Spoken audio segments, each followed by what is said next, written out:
Christmas and happy holidays in the Mile High City, where today the Denver Broncos host the Houston Texans. Good afternoon, everyone. Don Criqui with Steve Berline. If you like touchdowns, stay tuned. These teams can really score. Defense is another matter. The Texans have some of the best offensive players in the league, but a short time ago they got word one of them is out today, Steve. Yeah, one of the most well-known and most feared wide receivers in the NFL this year, Andre Johnson, been fighting that high ankle sprain all year. Just got to the point this week where he could not go. So a big break for the Denver Broncos defensively. They won't have to face number 80 out there today. But very much ready to go is quarterback Matt Schaub, one of the leading passers in the league. Well, this is still a very high-powered offense. Don't be fooled. Matt Schaub coming up on 4,000 yards for the second straight year. Then this guy, Arian Foster, took the NFL by storm this year, leading the league in touchdowns, close to 2,000 total yards. He really has come on strong and is the real deal for this team. Denver Broncos have a rookie head coach and a rookie quarterback. It appears that the Tim Tebow era has begun in Denver. He'll start at quarterback again today. You're exactly right, Don. Tim Tebow mania has taken Denver by storm.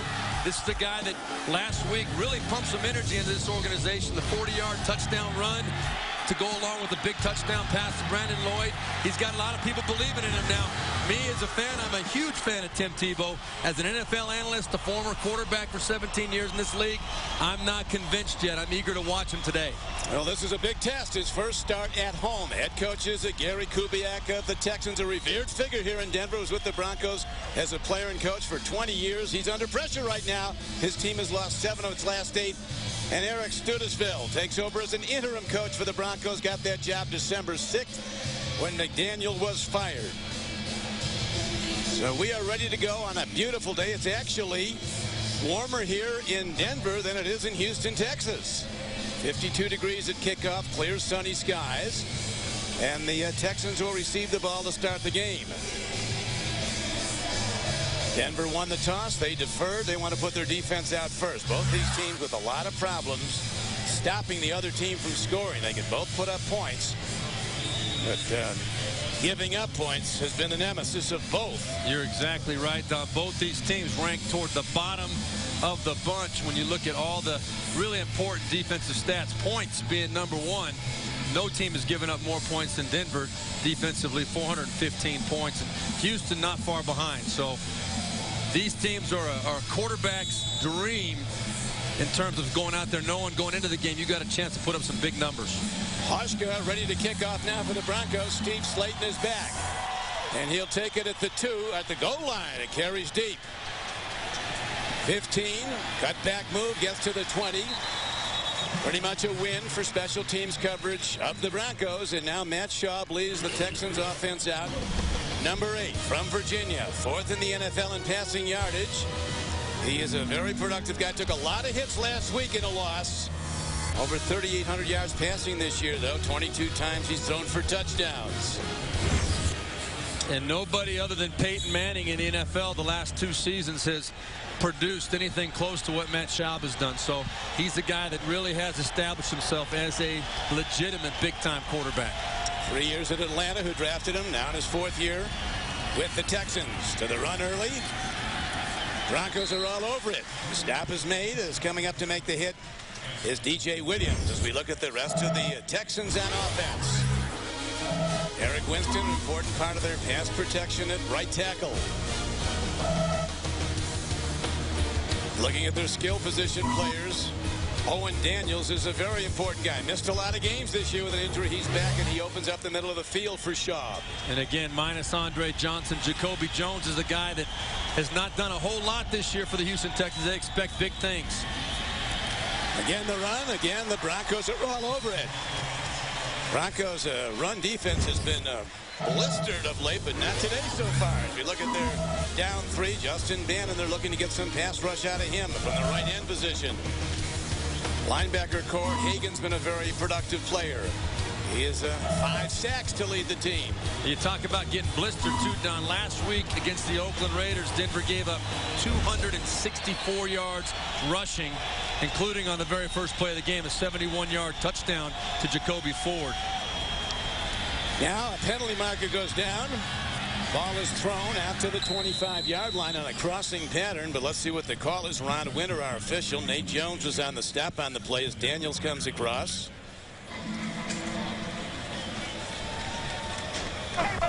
Illegal formation. 6 men on the line of scrimmage. Offense. The penalties decline. Makes it 4th down. Well, slow starts have been the Achilles heel for Gary Kubiak and the Houston Texans all year. A 3 and out right here to start this game. Not what they were looking for. They're really in the habit of starting so slowly. They get behind. It's hard for them to get into their normal game plan because they're trailing already. Yes, he told us, Steve, he said that first quarter is our demon.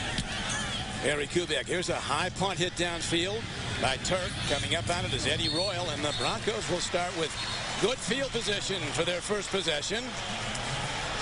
And here comes Tim Tebow. Guy's box office. 25th player picked in the draft. The Heisman Trophy winner at Florida. 2 national championship teams. He's a beloved guy, Steve, wherever he goes. I mean, everywhere he goes, everybody you talk to, you hear the same things. I mean, you cannot help but love everything he stands for. And a lot of people are rooting for him to prove that he can play at this level as well. Big, strong guy, 6'3", 245. He's going to throw on first down. They set up a beautifully executed screen pass, and the Broncos are on the run. Inside the 40 and down to the 37-yard line. Noshawn Moreno gets the swing pass on. They set up that bubble screen, and a 23-yard gain. Set up beautifully. A great first play call by Mike McCoy, offensive coordinator. Tim Tebow, good play action, and then finds his receiver out there in the open, and a big block by Chris Cooper, the right guard, popping Noshawn Moreno for the big gainer on the first play. Tebow now goes to the shotgun.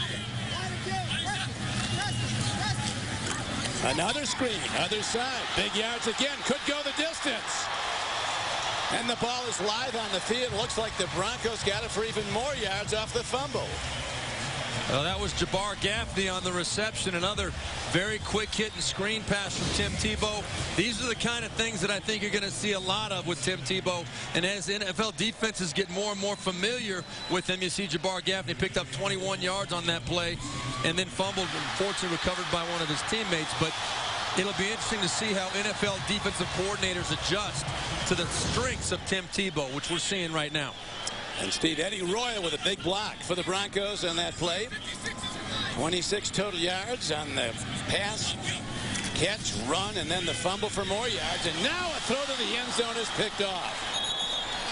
So Tebow puts it in the wrong place, and the very well executed opening drive ends in a screeching halt. Jason Allen makes the pick in the end zone for the Texans.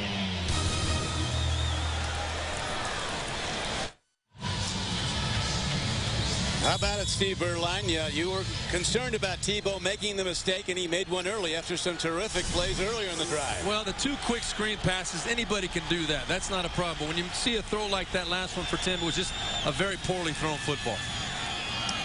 Now the Texans come out running again, and out to the 25-yard line is the NFL's leading rusher. Arian Foster comes in with almost 1,350 yards. He got 5 on that. Well, you're going to see there's great coverage on Brandon Lloyd right there by Jason Allen. And in that situation, you want to put that ball up high, let Brandon Lloyd go up and get it, or put it on the back shoulder. But you never throw it low and inside on a fade route down by the end zone. That ball just got away from him, and that's one of the things that's going to have to be proven over time, that he can make that kind of throw. And that was really in the wrong place. And now the Texans go back to the run. Cutback move. Arian Foster, a phenomenal success story. Unrestricted free agent out of Tennessee in his second year. 1,345 yards coming into this game. Number 1 in the NFL. 60 receptions. He is playing with injuries, though. And I think that was evident, Steve, last week. He had only 15 yards and 11 carries. He did only have 15 yards and 11 carries. But when you look at that film, that Tennessee Titans defense just dominated up front on the Houston Texans offense. I don't think if Arian Foster even was 100%, it would have made much of a difference, because there was penetration, and that's the challenge for Houston today. Schaub gets time, running out of it. Looking to go somewhere, and he has to throw the ball away. Good coverage by the Broncos. And again, the Texans have to send out their punter, Matt Turk. Another 3 and out. You know, last week, their first couple of drives, they had a total of 7 plays, only 32 yards, but they were down 21-0 at that point to Tennessee, who scored on their first 3 possessions. Gary Kubiak has been incredibly frustrated. We talked about a couple years ago, it was 3rd down struggles coming out after halftime. This year, the first quarter has been a nightmare. Kubiak, a revered figure here in Denver, the backup QB for 9 years to John Elway, the coordinator on the 2 Denver teams that won Super Bowls. Eddie Royal gets a block and turns the corner, and Eddie Royal's on the run across the 40-yard line.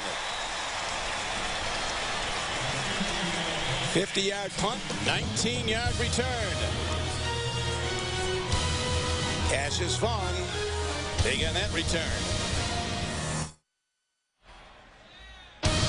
The NFL on CBS is sponsored by Southwest Airlines. Find our fares online only at southwest.com.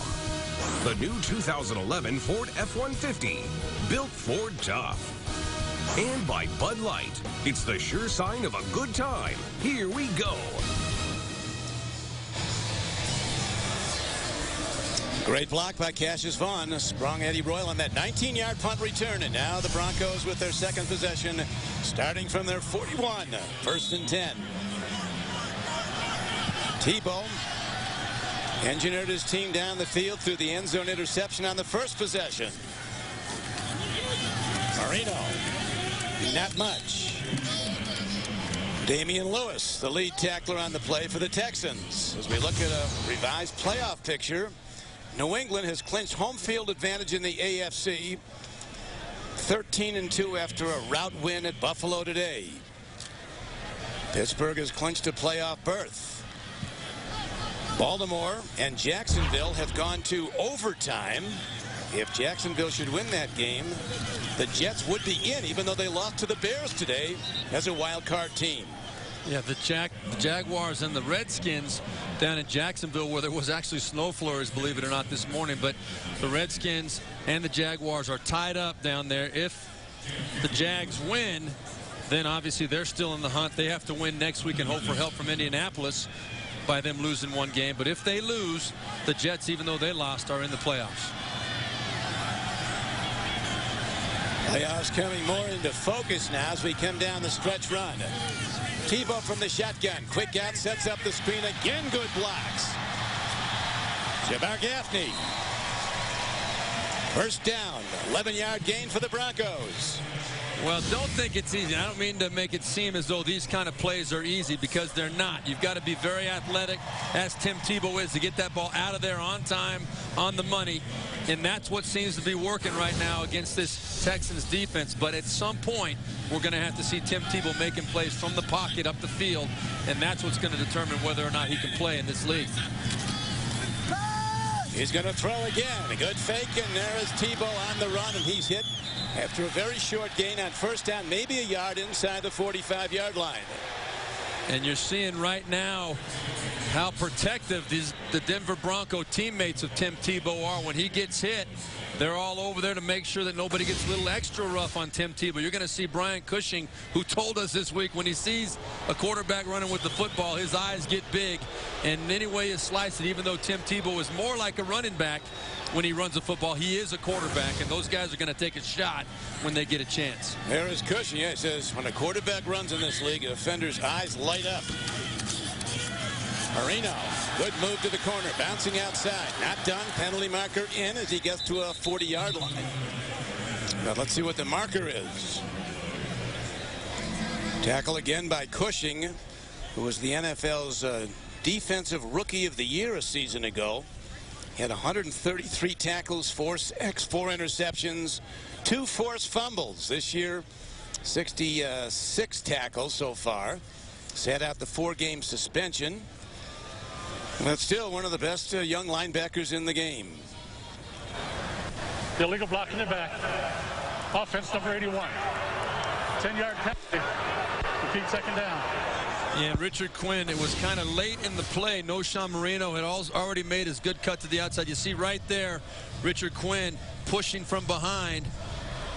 And that was no doubt a big influence on the play. That was Glover Quinn that was getting pushed from behind. Richard Quinn should know better than that. I don't care what level you play at. You can't push a player from behind. So Quinn comes out. Lance Ball goes in. They send in a new package now on 2nd and long. 2nd down and 17 for the Broncos. Buckhalter. He gets to midfield. Last week it was supposed to be a running back draw to Buckhalter. Missed the exchange. Tebow did to Buckhalter. Then Buckhalter kept going and made a block, and Tebow ended up on a quarterback draw. It was really an amazing play by Buckhalter because it was called as a draw to Buckhalter, but Tebow came out and basically said in his mind he thought it was a quarterback draw. And so he took it up in there. Buckhalter did a great job leading him through the hole, and then the rest is history. 40-yard touchdown run. There's that screen again, and again it's open for business as they get it down inside the 45-yard line of the Texans, down to the 42. Well, I like the creativity that Mike McCoy is showing, finding different ways to get the ball from Tim Tebow to his playmakers with good, quick, safe passes. 3rd and 14. There aren't many plays that anybody, and there you see Mike McCoy, there aren't many plays in anybody's playbook where you can really count on picking up 15 yards. So right there with a young quarterback, put him in a position where you might get a big play with the right defensive look, but don't put him in a position to make a bad play. So now the Broncos punt. Jacoby Jones is back at his 10-yard line for the Texans. Well-placed punt. Jones signals the fair catch and makes it at the 8. Well done by the Broncos. 33-yard punt and no return on the fair catch. Each year, you know, you try to get some guys to come out and help give back. But these people are less fortunate than we are. You know, they're in a situation where they need a helping hand, and I want to be a part of it, and I try to encourage others to do it as well. Champ Bailey hosted the annual Broncos holiday party at the Crossing, which is a transitional living facility in Denver. Each family in attendance in the Crossing facility of the Denver Rescue Mission enjoyed a traditional holiday meal, received a special holiday gift bag, and a lot of good fellowship from the Broncos. Many of them were there. Here's a throw to the near side. And the Texans get their first down of the day, and it's a good one. As Owen Daniels is still running all the way out across the 35-yard line to the 40. Dreesen, a double tight end formation, 85, had a big block, a 31-yard gain. Nice play right there. They came with the blitz. You saw Brian Dawkins, number 20, coming off the edge. Daniels ready for the quick throw. Matt Schaub on the money. Owen Daniels, this is his 3rd game back from taking an extended break due to still needing time to recover from the devastating knee injury last year. Coaches are really happy to have him back playing well. Beautifully thrown ball by Schaub on a slant pattern to midfield and to the 49-yard line of the Broncos. So consecutive first downs on consecutive pass plays. There is the final. The Redskins prevail over the Jaguars in overtime. That means the New York Jets are in the playoffs. They've clinched a wild card spot. And Jacksonville obviously needs a little bit of help from Indianapolis. San Diego didn't get much help from Kansas City today. Kansas City, blowout winner. Now the run play again. Both these teams, Steve, have tightened up their run defense, which has really been very weak in the recent games. Jamal Williams, the longtime San Diego Charger, 3 times a Pro Bowl player with them. First year with Denver makes the stop. Arian Foster's lucky to have his head on still. Jamal Williams right there with the clothesline. I'll tell you, it is rough sledding in there between the tackles. Jamal Williams, very athletic play right there. Playing up to the center, Chris Myers. Schaub, another beautifully timed throw, and again it's to Owen Daniels, the 5th-year tight end from Wisconsin. An 8-yard gain on the play. The Texans' slow starts are well documented. The first quarter has been a disaster for them. Look at how they've been outscored by 60 points in the first quarter. Well, and the thing that's worked in their favor today is that Denver has not gotten on the board yet. They're not trailing. They're able to still feel comfortable in their offense. But There is no rhyme or reason for it. Gary Kubiak is baffled as anybody, but it seems as though on this third series they're finding the rhythm a little bit. Very much so. They're 5th in total offense are the Texans in the NFL. Now a gap. And in the open field inside the 20. And heading down very close to the goal line, but not in, is Arian Foster. Dreesen again with a big block. A 33-yard run. Well, you're going to see a great job. They shifted Owen Daniels over to the right side, and you see Wade Smith, the left guard, pulling around, made a nice kick-out block, a huge hole off the right side for it. Look at that hole. That is a nice hole for Arian Foster. He doesn't need that much space to get through. You give him a lane like that, you're going to pay the price. Almost a hold on Dreesen, but it's ruled a clean block, and now the Texans are challenging for the first points of this day. Foster, he's in, and Houston takes the lead. They were 3 and out on their first 2 possessions, but they look great on this drive. Then it clicks a little bit for them. All of a sudden, that's Arian Foster's 16th touchdown of the season, 14th rushing touchdown of the year, leading the NFL. Look at the patience. The play was designed to go up inside. He didn't get flustered, didn't get panicked, bounces it outside, and once he got to the edge, he knew he had it made. Now Neil Rackers comes out to try the point after for the Texans. Pretty remarkable numbers he's put up, Steve. He 50 times in succession has made a field goal for 45 yards or less. That's hard to believe. That's not many guys can say that. He hits the extra point. Up and good. And the Texans come alive on their 3rd possession. 91 yards on 6 plays. 40 the yards rushing by Foster, including the touchdown run. The NFL on CBS is sponsored by Farmers. Find a knowledgeable local Farmers agent at farmers.com. We are insurance. We are Farmers. And by Sprint, the Now Network.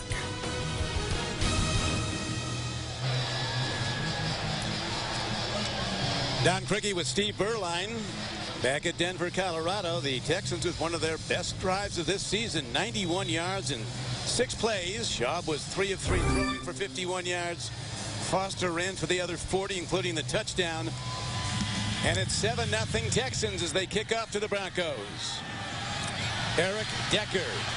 He's had a 51-yard kickoff return. This rookie from Wisconsin coughs up the ball. And the Texans are after it, Luke. The Broncos keep it.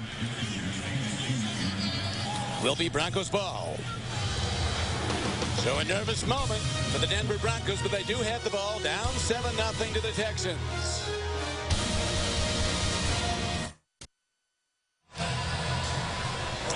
Denver Broncos are ready to go. Down 7-0 first quarter here in Denver. Rookie All-American from Florida. Tim Tebow, another play fake. Long ball downfield, right on target of the 41. Gets a big gainer to Brandon Lloyd. His 68th catch of the year. Good for a 19-yard gain. You have to like that throw, Steve. Now that's the kind of stuff you want to see. The nice play-action pass, setting strong in the pocket, finding his receiver, and putting the ball on the money. Now that's the kind of throw that Tim Tebow has to show he can make on a regular basis to prove he can play at this level. That was very nice right there.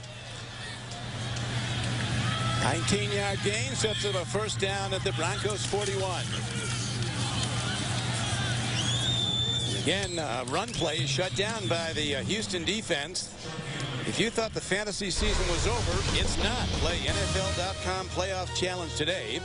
You could win a trip to Super Bowl 46 in Indianapolis. Sign up for free at NFL.com/fantasy or search NFL Playoff Challenge.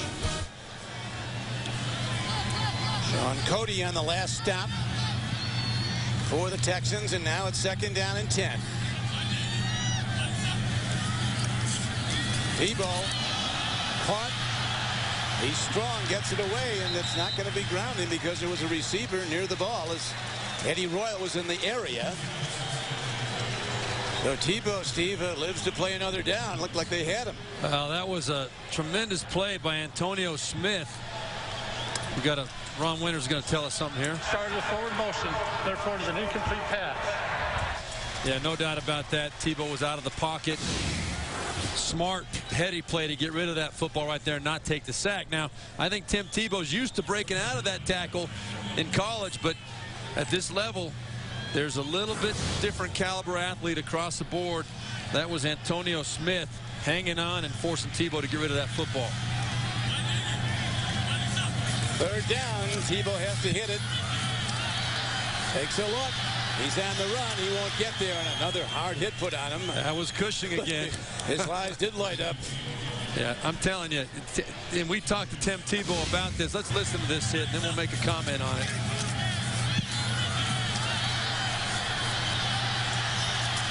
Yeah. Man. Now, Tim Tebow is a big, strong person. He's not playing in the SEC anymore, and that's no disrespect to the SEC.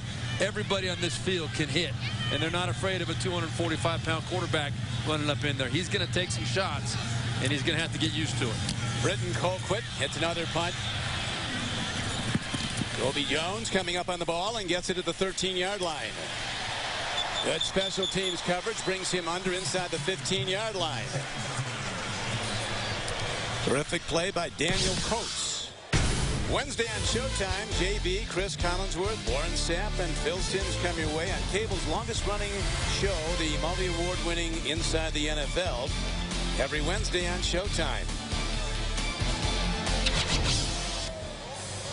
Matt Shaw, out of the University of Virginia, was a third-round draft choice of Atlanta back in 2004 and was subsequently traded to the Texans. Career 91 quarterback rating. That's excellent. Traded to the Texans in March of 2007. Big guy at 6'5", 240. And he was terrific on that last touchdown drive. Both these teams with weaknesses in run defense, but not today for the most part. No, but we did see a couple of seams against the Denver Broncos defense that last drive. The 33-yard run to Arian Foster. That was the 19th run of over 20 yards that the Denver Broncos defense has given up. As we're winding down and out now at the end of the first quarter, the Houston Texans, who've lost 7 of their last 8, hold a 7-0 lead at Denver.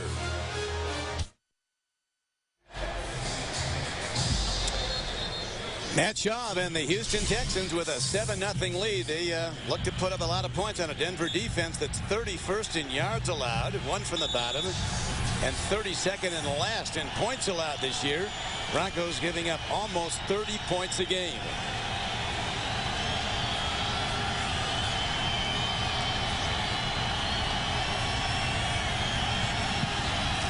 Broncos come with a blitz.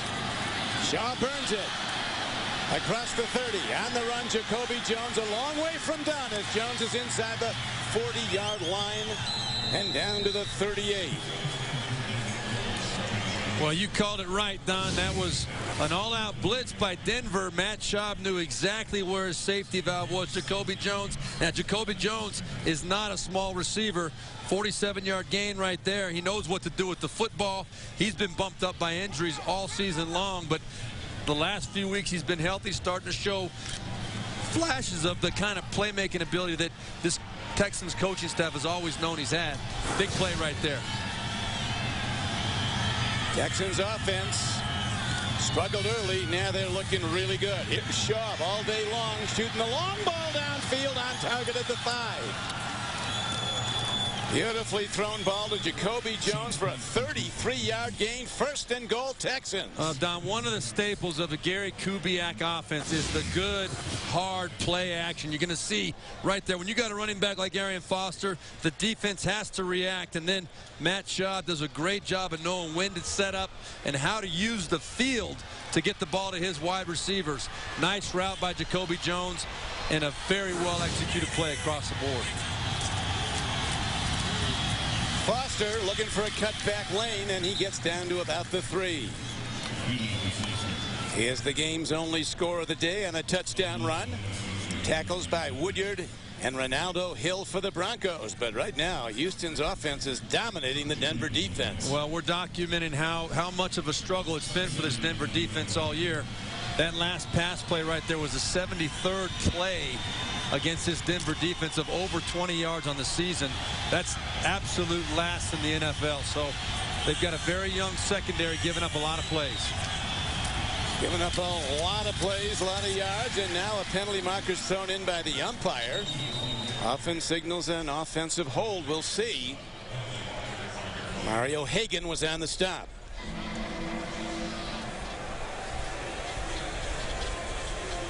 Here's Ron Winter. Holding. Defense number 91. Defense. It was holding the other way. And an automatic first down. Ronald Fields, they called holding on. Big nose tackle, 91. So Coach Studesville. All right, you're going to see him right over the center right there. And one of the things that a defensive lineman will do if he feels like he's getting double teamed, he'll grab on to try and pull that offensive lineman toward him to not allow him to get up on the linebacker. That was right there, caught against Fields. Foster, doors slam. Broncos stop it cold. Lead tackler again, Mario Hagan. That was a great job by Mario Hagan and Brian Dawkins. Nowhere to run for Arian Foster. You can see up front there was penetration immediately by Ryan McBean, number 98, and that forced Arian Foster to cut right back into the teeth, led by Mario Hagan. Second down and goal. Matt Schaub under center.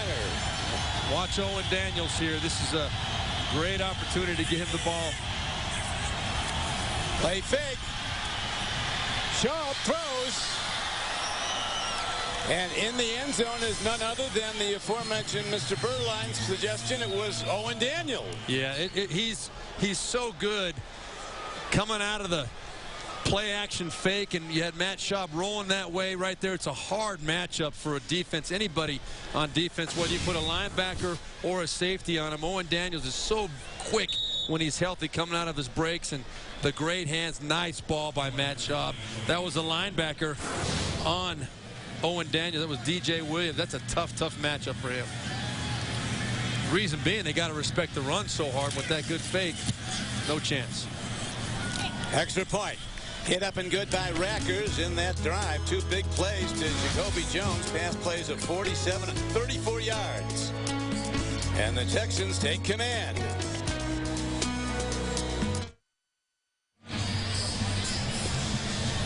Texans with two terrific drives. Their last two possessions. That one was 86 yards and 6 plays.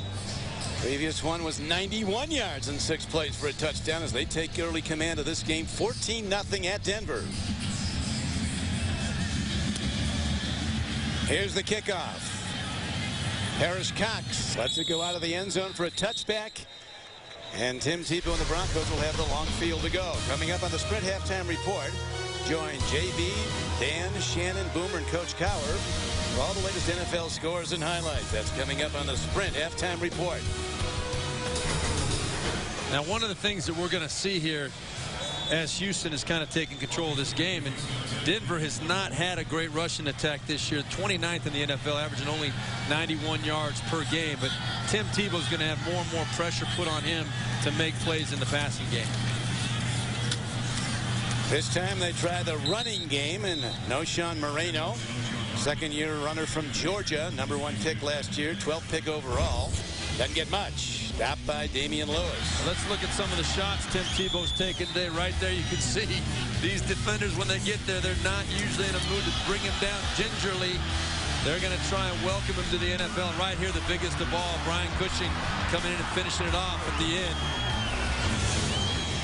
Tebow took a lot of hits at Florida, had some substantial injuries, never missed a start. Moreno looking to turn the corner and does with that burst out across the 30. First down Broncos out to the 33-yard line. Quinn makes the stop from the cornerback position.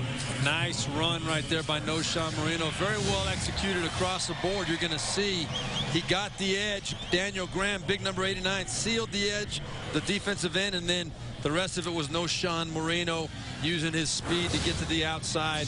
That's where he wants to take it. Lance Ball now in the backfield for the Broncos. First down. Tebow, big windup. Good coverage. Does the wise thing and throws it away.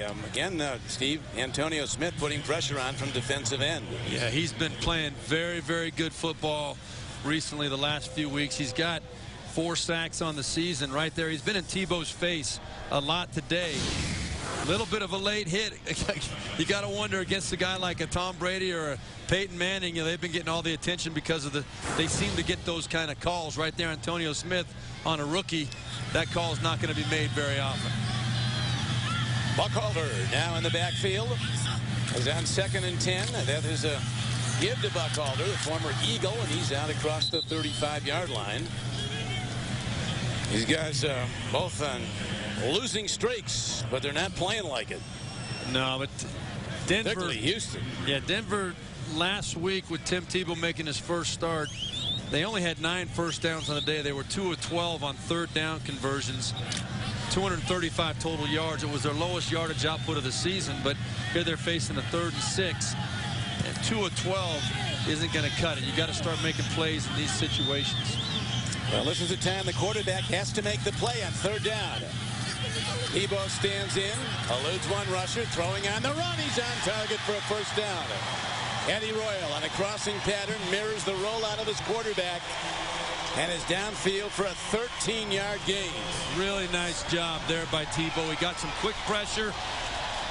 No one questions his athletic ability. You're going to see he's getting pressure off of his front side right there. Again, it's Antonio Smith, right? And Tim Tebow feels it, gets outside, always comfortable throwing on the move, and a nice throw and catch to Eddie Royal right there. Tim Tebow not afraid to show his emotions at all. Tebow, Steve, now 6 for 9 throwing the ball for 95 yards. He did have that one end zone interception that stopped. Here's a ball on the field, and it's picked up by Lance Ball. Looked like a problem on the exchange. Well, I think Tim Tebow, if you look at it closely, he had a problem getting the snap. And remember, he didn't take a lot of snaps under center at the University of Florida. He's really adapted well this year, been working hard on it. That ball right there slipped out of his hand early, and then Lance Ball and he were not on the same page as far as making the exchange. Fortunate to not lose that football to the Houston Texans. So it's 2nd down and 9 at the 49-yard line. 8:25 to play in the first half. Tebow, swing pass out. And doing a good job is Buckhalter, a 10-year veteran from Nebraska. 8 seasons with the Philadelphia Eagles. That's his 47th catch of this year.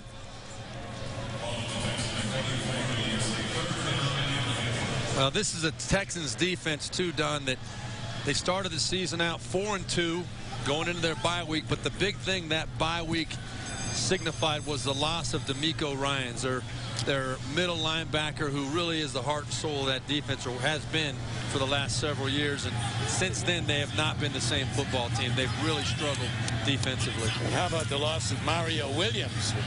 Went out with 9 sacks in week 13. Overall for the season, 9 sacks, a sports hernia.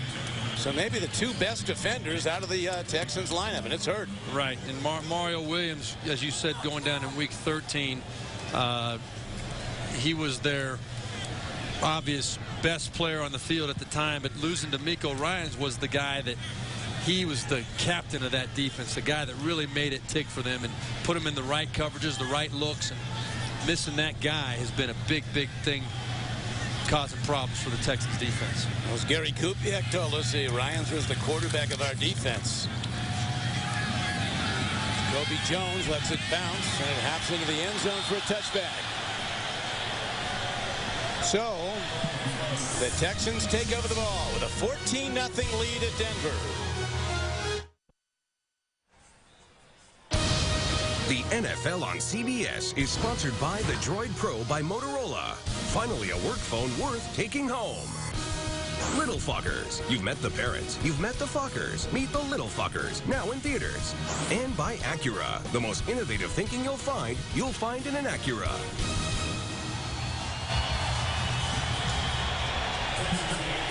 These guys in the orange outfits are a couple of rejects from the Muppets. I think they're supposed to be red Christmas trees. Just when you think you've seen it all. Reverse. Jacoby Jones. Lots of Broncos there, and there's a loss on the play. That was a great job by Justin Bannon. and Jason Hunter there to keep their discipline. But let's look at Arian Foster. He's been a big factor, as he is always, for the Houston Texans. You get a hole like that, I think a lot of running backs can get through it, but Arian Foster, he knows how to get it in the end zone. That's the bottom line. I asked Chick Harris, the running back coach, what makes Foster so good? He said, well, he's 230 pounds and he can run fast. That's a start. It's a nice combo. Unrestricted free agent from Tennessee, Foster. And now the NFL's leading rusher finds his first good gap of the day. Runs it out to the 29-yard line. A gain of 13 yards on the play. Well, Don, one of the things that has really been impressive about Arian Foster, look at that right there. I shouldn't say one of the things, four of the things. Ranked #1 in the NFL in all those categories. If he gets to 105 yards total offense today, passing and receiving, he'll be only the second player in NFL history to be undrafted and have over 2,000 yards total scrimmage yards on the season. The other guy being Priest Holmes. He's running well, Steve. 11 carries, 59 yards. Ball on the field. Foster, it's actually Derek Ward who picks up the ball. But good defense by the Broncos, and this time the Texans are stopped after 2 previous long drives for touchdowns. That's the kind of thing that'll drive a coach crazy. You got 3rd and 1. You're playing with good rhythm. It's only the first 3rd down that the Texans have faced in their 2 previous drives. 6 plays, 91 yards. 6 plays, 86 yards. They didn't even face a 3rd down. Right there, you got 3rd and 1, and you can't make the exchange on the pitch to the running back. Eddie Royal is back deep. The punt hit by Matt Turk. On the 20. Penalty marker down. Could be a blocking foul as Royal works his way out to the Broncos' 33-yard line. Looks like they're going to get Sidquan Thompson maybe for a block in the back. 55-yard punt, a 12-yard return.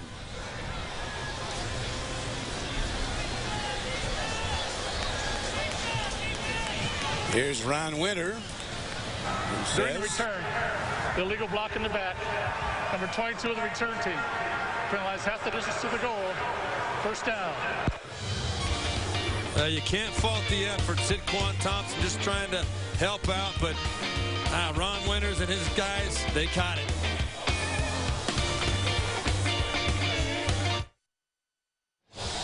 This season, more people watch the NFL on CBS than on any other network. Ball at the 9.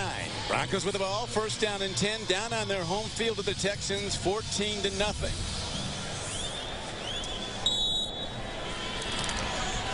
Now they've been able to contain Tim Tebow so far with his legs. Last week we saw what he can do. 78 yards in his debut, including the 40-yard touchdown. Has not been a factor yet today.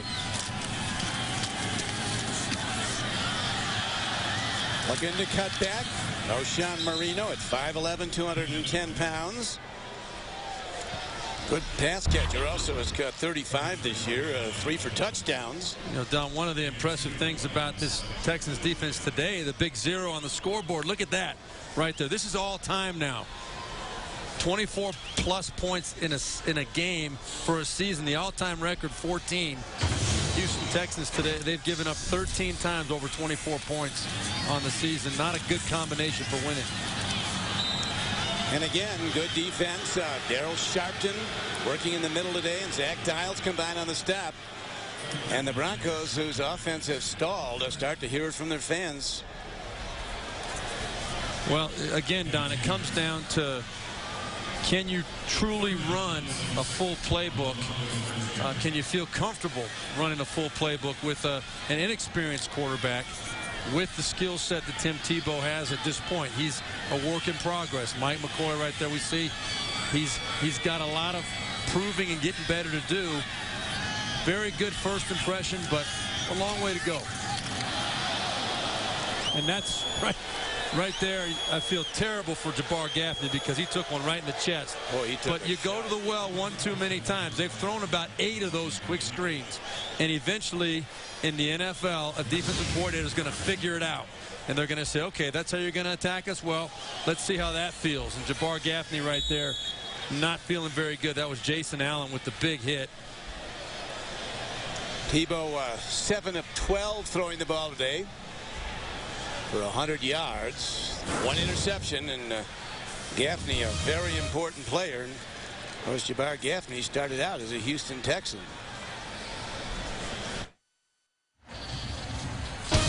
The NFL on CBS is sponsored by Geico, where 15 minutes could save you 15% or more on car insurance. And by Burger King, who reminds you to have it your way.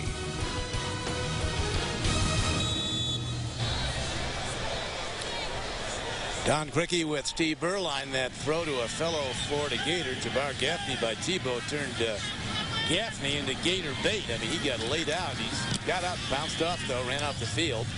Now a punt. Jacoby Jones for the Texans from the 36. Runs quickly into the gap and gets a good return out close to the 48-yard line. Good starting point. 51-yard punt, now 13-yard return by Gaffney. January 3rd, only CBS. Looks like Jabbar Gaffney is ready to come back in when needed. Jacoby Jones, punt return of 13 yards, gets the ball to the 47-yard line where the Texans go again with a 14-point lead. 4:04 to go in the first half. Shaw, nicely timed throw. Owen Daniels somersaults to the 48 of the Broncos. Well, we got the impression talking to Gary Kubiak, and I talked to Brian Periani, the tight ends coach, before the game, that Owen Daniels was going to be a big factor in this ballgame. They felt that he was finally getting back to tip-top shape, coming off that devastating knee injury that laid him out last year, and it was driving him crazy that he had to sit a little bit more than he wanted to this year, but he's nearly back to his old self. He is an important guy, Owen Daniels.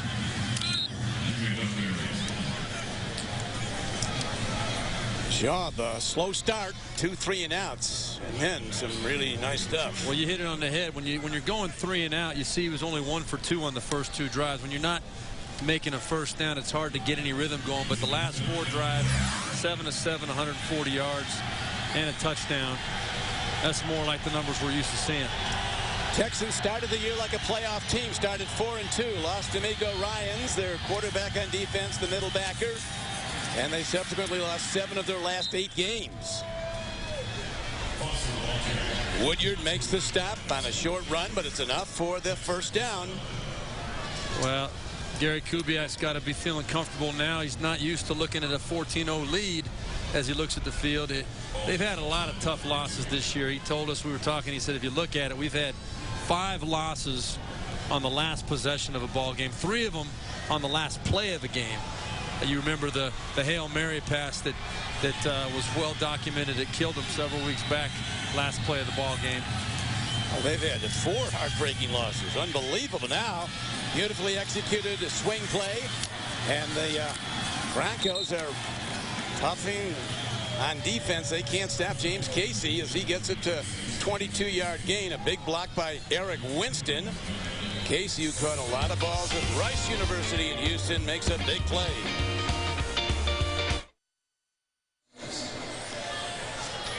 With Steve Berline, this is Don Criqui back at Denver. Gary Kubiak's Texans have scored only 10 points in the last 2 minutes of the first halves they played this season. Right now, they're in position to score points. 1st and 10 at the 21-yard line of the Broncos. Texans with 2 long touchdown drives today. Coming up on the Sprint Halftime Report, join JB, Dan, Shannon, Boomer, and Coach Cowher for all the latest NFL scores and highlights. Coming up on the Sprint Halftime Report, Gary Kubiak's been a center of a lot of football conversations. There's even talk with the Broncos ever want to bring him in here. He's very close to John Elway, and there's speculation that the greatest Bronco of them all, John Elway, might be joining this organization on the football side. Well, I can guarantee you that Gary Kubiak wants nothing to do with talking about that right now. He wants to finish this season out with 2 wins and see if he can build this Houston program the way he thinks he can. I think he wants to stay at Houston. That's what I'm saying. Yeah, He's from Houston. You see the incomplete pass to Kevin Walter right now. But Gary Kubiak would love nothing more than to stay in his hometown, and they really feel like they've built something here. Now, it doesn't show in the record. This year has been tremendously disappointing to him, but Gary Kubiak, I talked to him before the game, he really feels like this team is very, very close to being an elite football team. And you know, we've documented a lot of the problems they've had this year. The bottom line is wins and losses, period. But he wants a chance to get it right. Well, talking to a longtime Bronco executive, Jim Sacamano, I asked him what did Kubiak mean to the team when he was eyes open. He said look what happened when he left. He said offense stopped. Williams makes the stop on the play. Clock inside, a minute to play in the first half. And it looks like Gary Kubiak is going to send the kicker out there. They're going to call a timeout, let the play clock run down, use up as much time as possible. 20 seconds left on the play clock. So the Denver Broncos with their rookie quarterback Tim Tebow came out throwing bubble screens to either side, moved the ball right down the field on their first possession, and then Tebow threw a interception in the end zone to stop the drive, and the Broncos have not challenged for points since.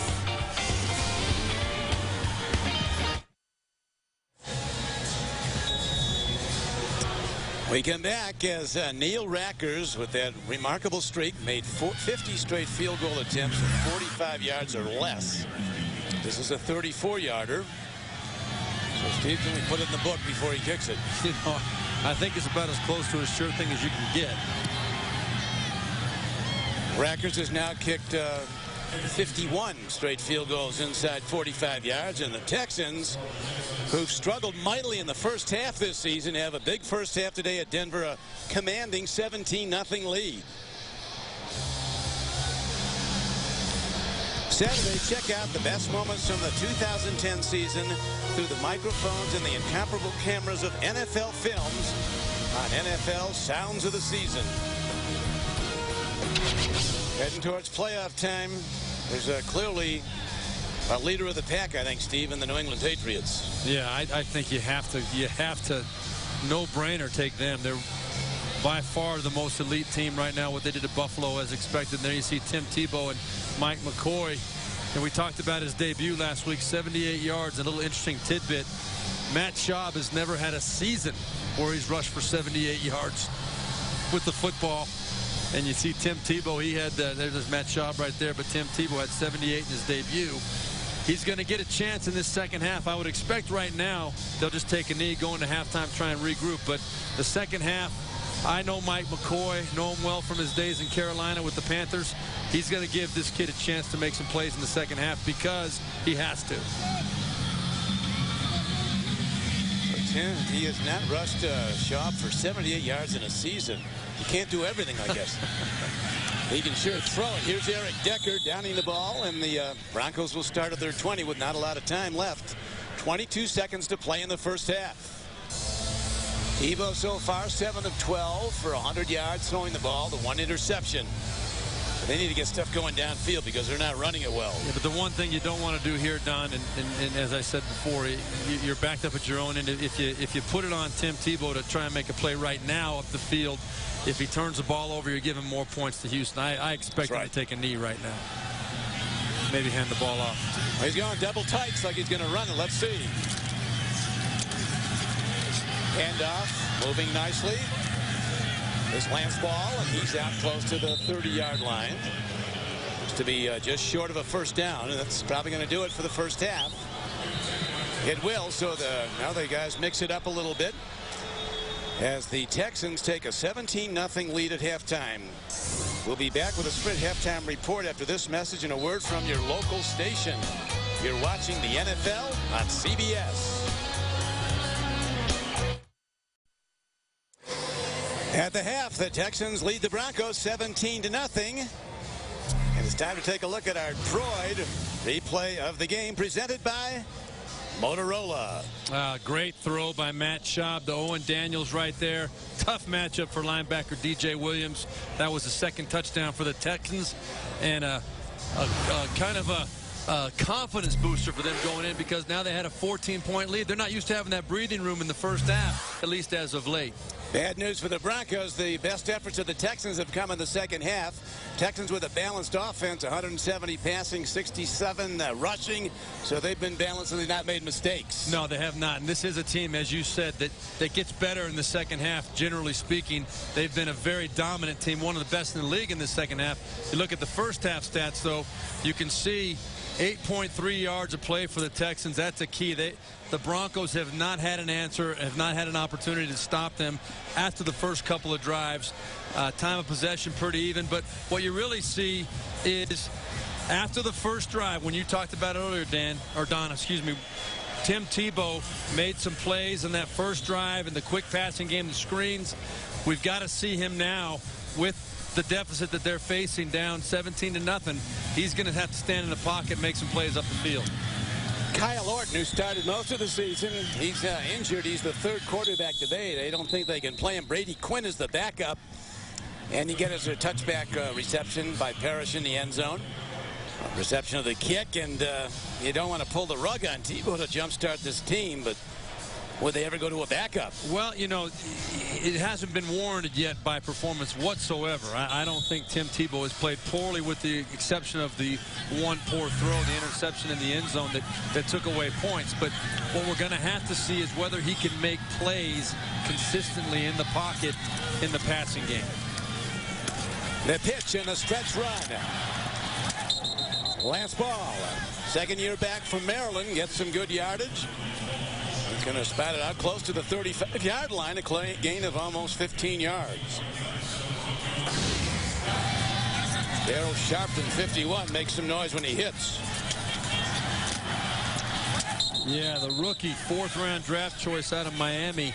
He's a guy that the Texans coaches are very excited about. We've got a player hurt down there right now on the field. That's Sean Cody,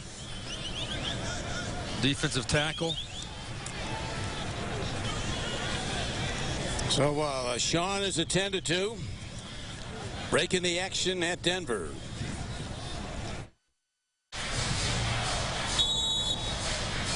We're back, and Sean Cody, 95, shaken up, looks ready to go again. Former #2 pick of the Lions. Now a starter in the defensive front of the Texans. 1st and 10. Play fake. Tebow launches a long ball. Receiver is there, and he's got it inside the 20-yard line. Tremendous catch by Jabbar Gaffney, a 47-yard gain on the play. You know, I talked to Mike McCoy before the game a little bit. He said he used an example of a play just like this. He said, in practice, we'll try and hit the big play off the play action in practice, and we'll try it 2 or 3 times, and we won't hit it. And Tim looks at me and says, don't worry, Coach, I'll hit it in the game. There's a perfect example right there, and that's why you got to root for him and you got to love him. Everything he brings to the table. That was a nice play by Tim Tebow. Texan fans remember Gaffney. He was the #2 draft choice of the Texans back in 2002, and now a cap. Heading inside the 10 and down to the 5 is Carl Buckhalter. So the Broncos come out with offense. Troy Nolan makes the stop for the Texans. Well, that big pass play is just what this team needed. You know, we talked a lot to people throughout the organization coming into this game, and every one of them said that the energy that number 15 brings, and the Broncos, you see, have never been shut out at home, now down to the 6-yard line, but the energy that Tim Tebow brings to this stadium, not only to his own team, but to this stadium, has been lacking for a while. He never shut out at home. That's in 401 games, 386 regular season, 15 home playoff games. The NFL on CBS is sponsored by Southwest Airlines. Find our fares online only at southwest.com. Sony and Sony Internet TV. Television and internet together at last. And by Frost Brewed Coors Light, the world's most refreshing beer.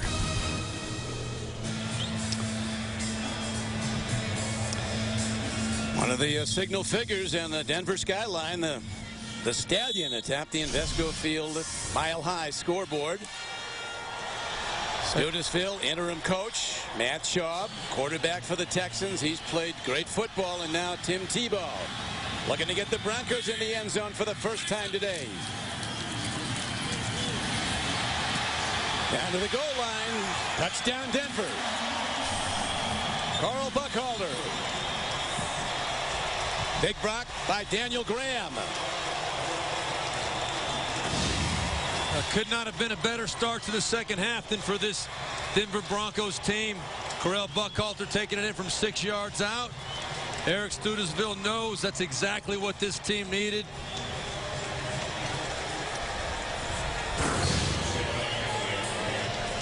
Hauschka now ready to try the point after. Guy who started at Middlebury College and ended up at North Carolina State.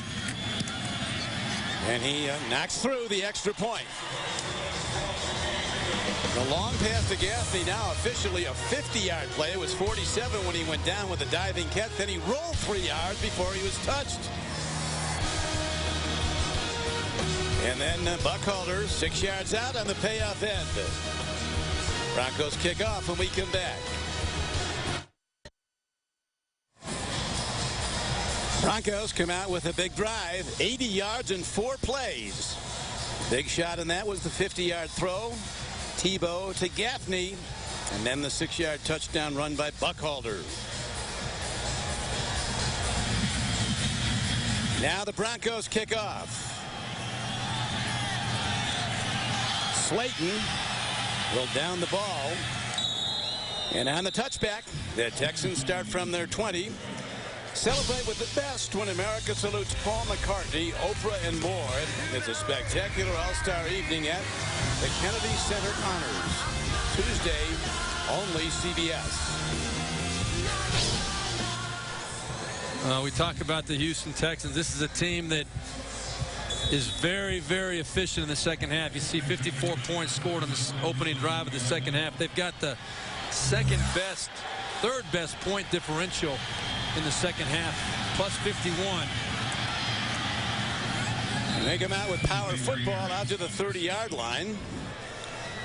Boy, what a good run that was. That whole left side of the Texans offense. Dwayne Brown and Wade Smith, Chris Myers, the center, came up and made a statement on that play right there. You saw Vontae Leach, the fullback, number 44, coming around, leading up in there. That's just a straight physical play saying to the Denver Broncos defense, you know what, get used to it, we're coming at you again. Got some good blocks. Woodyard, the lead tackler. But it's a first down at the 30. Play faking. Shaw gets a long look. Going deep. Incomplete at the 30-yard line. Goodman was covering. He's been a target often. Andre Goodman at right corner. For a very good reason. Champ Bailey's at the other corner. You don't want to throw there. I want you to watch right here. You're going to see Owen Daniels coming across underneath the intended receiver right there. Matt Schaub that time decided he wanted to get a little bit greedy. But look, right there you can see wide open underneath. That would have been the right throw for Matt Schaub. It was a big gain coming across the field. That was Owen Daniels. You don't get many good opportunities like that with the man coverage to hit a guy on the move that far up the field. Shaw again, looking, he screens the ball, and there's room to run. Beautifully executed. Arian Foster working the sideline across midfield. And he's down to the 42-yard line, a 28-yard pass play. Oh, beautiful screen pass. Watch the center, Chris Myers, number 55. The key block right here. He's going to come and loop around, and right there you can see him in the corner of the screen.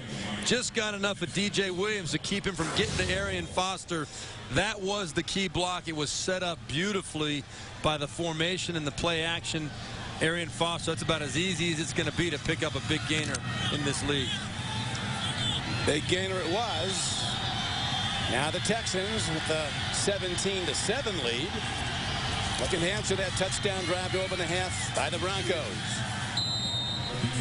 Running play to the Denver 40. Derek Ward runs it. Justin Bannon makes the stop.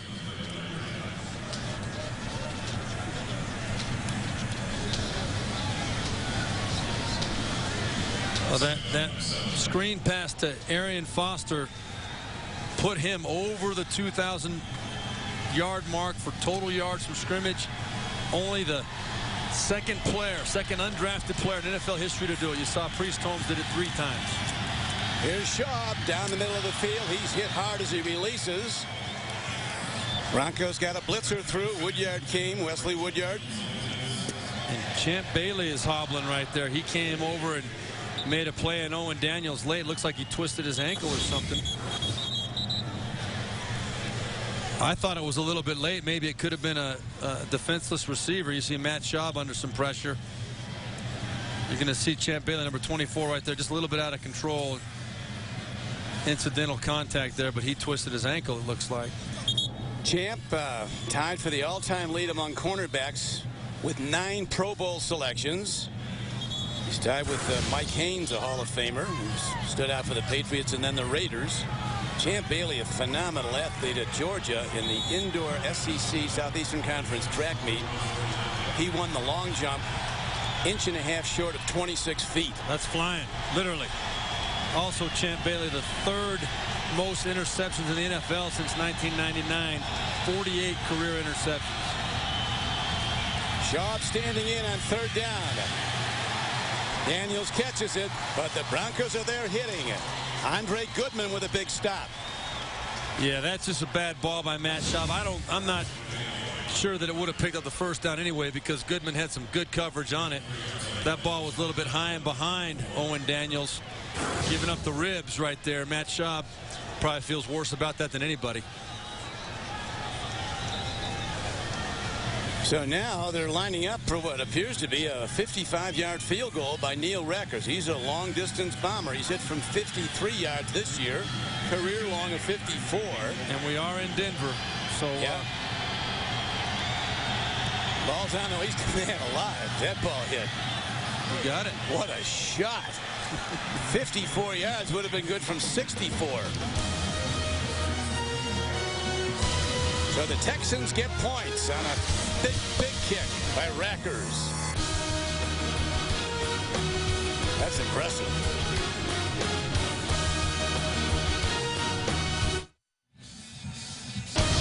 The NFL on CBS is sponsored by Allstate. Dollar for dollar, nobody protects you like Allstate.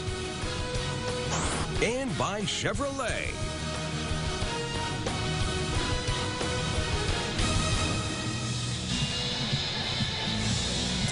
Neil Rackers, a 54-yard field goal.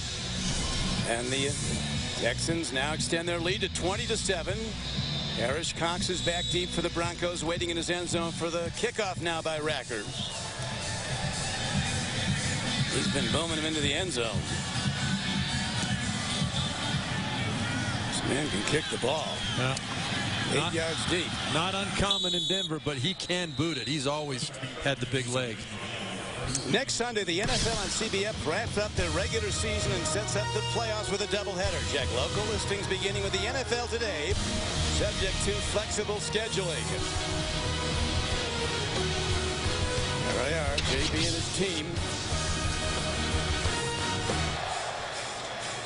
Well, let's see what number 15 has in store for us here on this drive. A good first drive of the second half, making plays from the pocket. Tebow looking deep. Here's one out. He's on target again. Beautifully caught by Brandon Lloyd. Stop pattern, and the ball is drilled in 18 yards downfield. And I'll tell you what, he took a shot from Antonio Smith, number 94. Watch this right in the back, Don. That is a shot. That's a big NFL type of hit.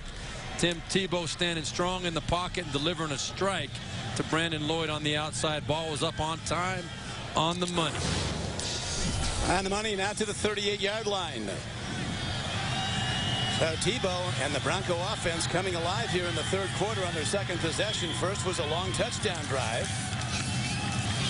Tebow again, middle of the field, ball's up for play. It's caught by the Broncos, Brandon Lloyd.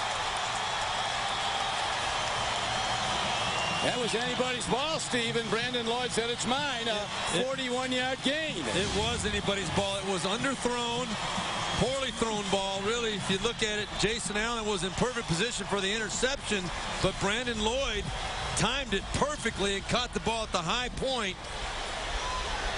Those are the kind of plays that make an NFL team very poor against the pass.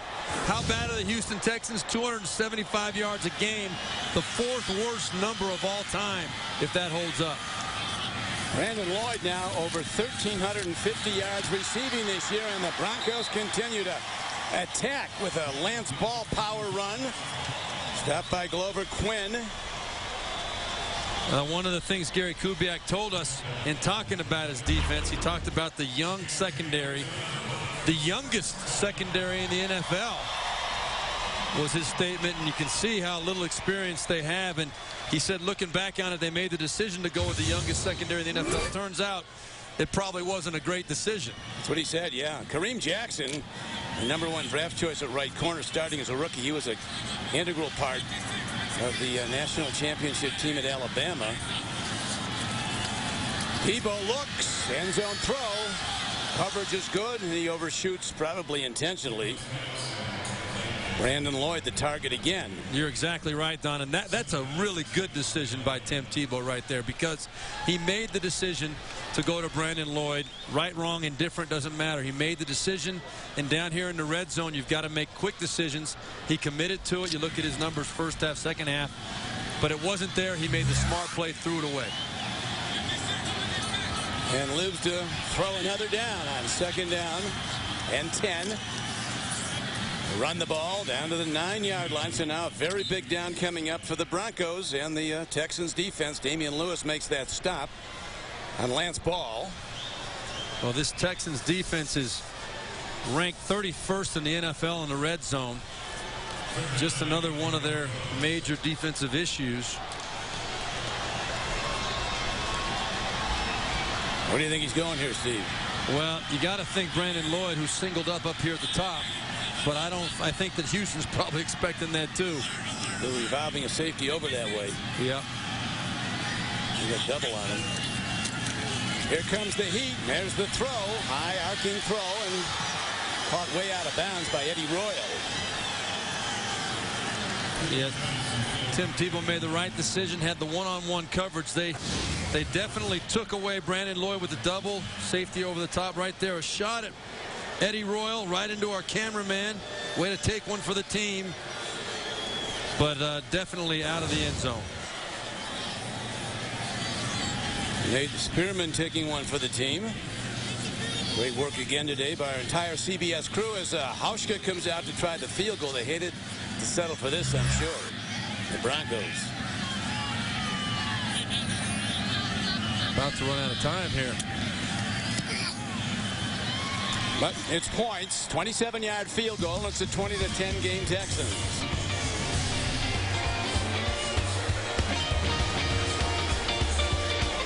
Here's the Brandon Lloyd catch. 41 yards downfield.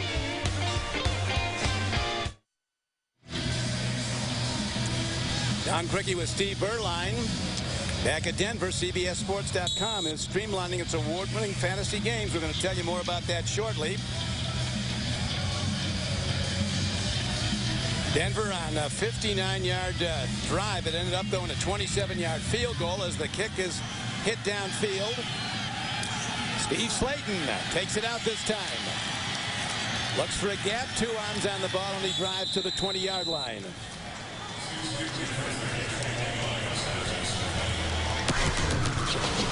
Telling you about CBSSports.com, streamlining its award-winning fantasy games to create an even better fantasy experience. Visit CBSSports.com/sneak preview. Sign up for an alert when fantasy games launch.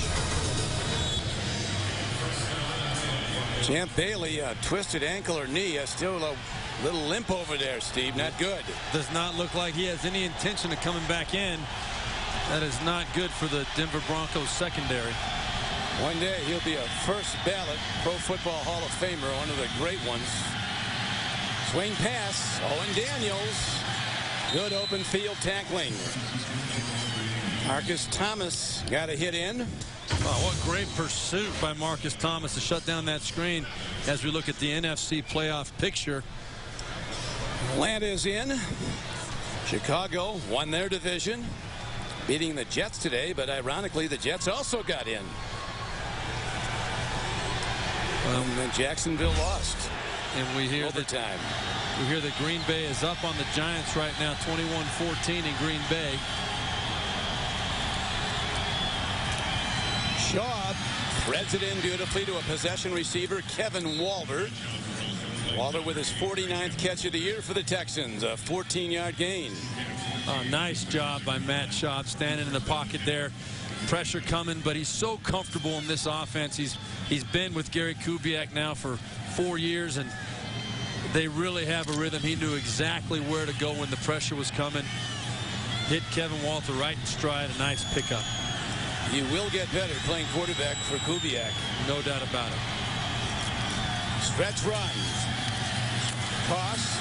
Foster turns the corner, and he is across the 40 and out close to the 47-yard line. Looks like he's going to have a first down. Oh, that was a tremendous run by Arian Foster right there. You had a lot of pressure in the backfield. You had Parrish Cox, number 32, and Mario Hagan bursting into the backfield, causing penetration.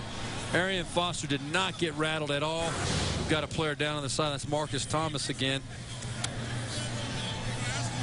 Tremendous run, though, by Arian Foster to stick with it, to trust it, get it to the edge, and turn the corner, make a nice big gain out of it. And he, Steve, is putting up Arian Foster-type numbers today. 87 yards on 16 carries. He had only 15 yards last week on 11 carries. Well, as we've discussed, it's good to see Marcus Thomas walking next to longtime athletic trainer. There's Steve Antonopoulos, the Greek, as he's known here in Denver. He came with the franchise, didn't he? He's been here a long time. Rehabbed me through an injury or two here while I was with the Broncos as well. Playing for that man, Gary Kubiak.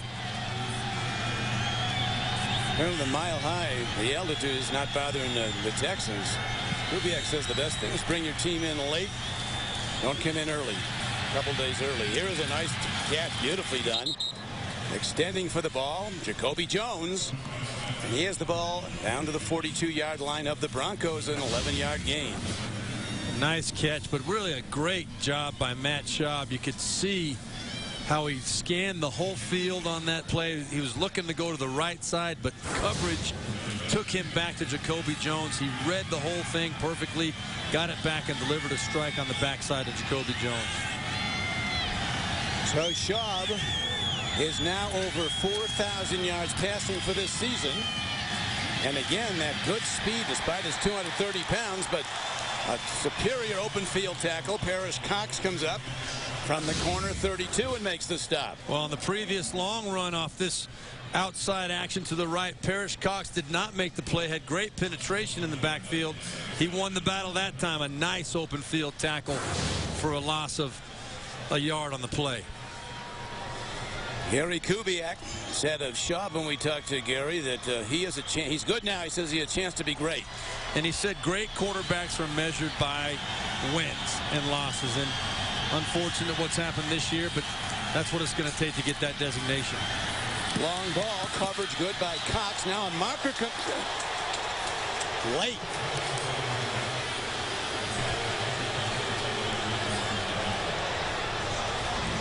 It's a big call. Could be going against Kevin Walter, but there was some contact both ways. That's interference. That's 83. It is, yeah. Separation. A 10-yard penalty. Repeat second down. Now you're going to see Parrish Cox and Kevin Walter getting into it. There's a little contact on the field, but just a little bump. Now, you know, was there a little bit of a push off? Sure, but I don't think that ball was catchable, and I don't know if I agree with that call after looking at it on the replay there. That was a very nice camera angle. I think that ball was uncatchable. It was. It's got to be pretty obvious to call it an offensive player in that situation. Derek Ward in the backfield, 2nd and 21. Matt Schaub looks to screen it. He does. Terrific run by Ward inside the 45-yard line of the Broncos. Going to bring up third and still long, though. Third and about 12 where they spot it. Well, we've had a couple chances to talk about center Chris Myers. Watch him on this play, too. You see him slipping out there, number 55. The key block right there on Wesley Woodyard to spring the big play to get back half of what the Texans needed to make up. About nine of the 20 yards they needed to make up. So that's all Gary Kubiak was looking for. Get yourself in a makeable third down situation. Needs 11 to make it. Here come the blitzers, picked up beautifully and defended beautifully by the Broncos. As Joel Dreesen, tight end from Colorado State, had his hands on the ball, but Dawkins separated him from it. I think we might see Neil Rackers here again. This would be a well, we're going to, yeah, here he comes. He's coming. This could be about a 57-yard field goal if my math is correct. Usually is. I wouldn't go that far. The line of scrimmage is the just inside the 39 plus 17, be about 56 yards. That's going to be 57, yeah. Yeah, he's already got the 54-yarder. By a lot. The key here for a kicker, Don, he knows he's in Denver. Just stroke it. It'll get there. He's got enough. Man, he's having a career today. Yes. I'm thinking he's loving kicking in Denver. He could not have a better day for it. Gary Kubiak likes it. A 54-yarder, now a 57-yarder, and now a 23-10 Texan lead. Texans close out the season next Sunday against Jacksonville at home.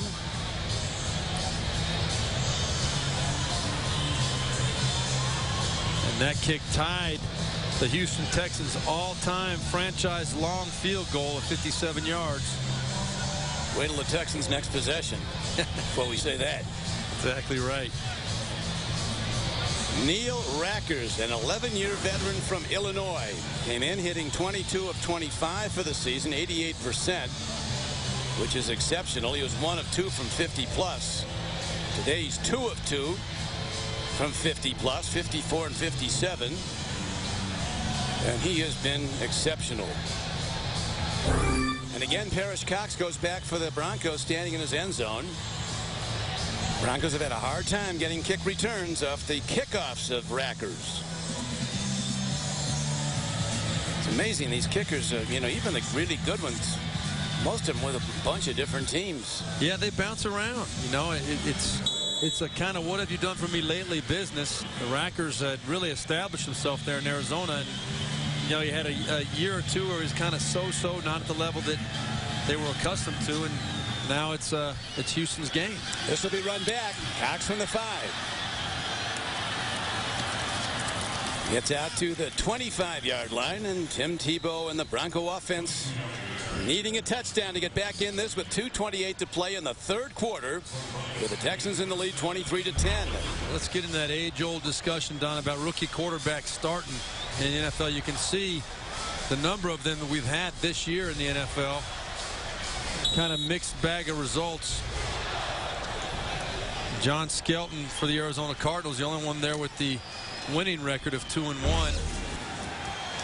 Bradford, the #1 pick, would seem to be odds on to be the NFL Offensive Rookie of the Year. I mean, he's the deal.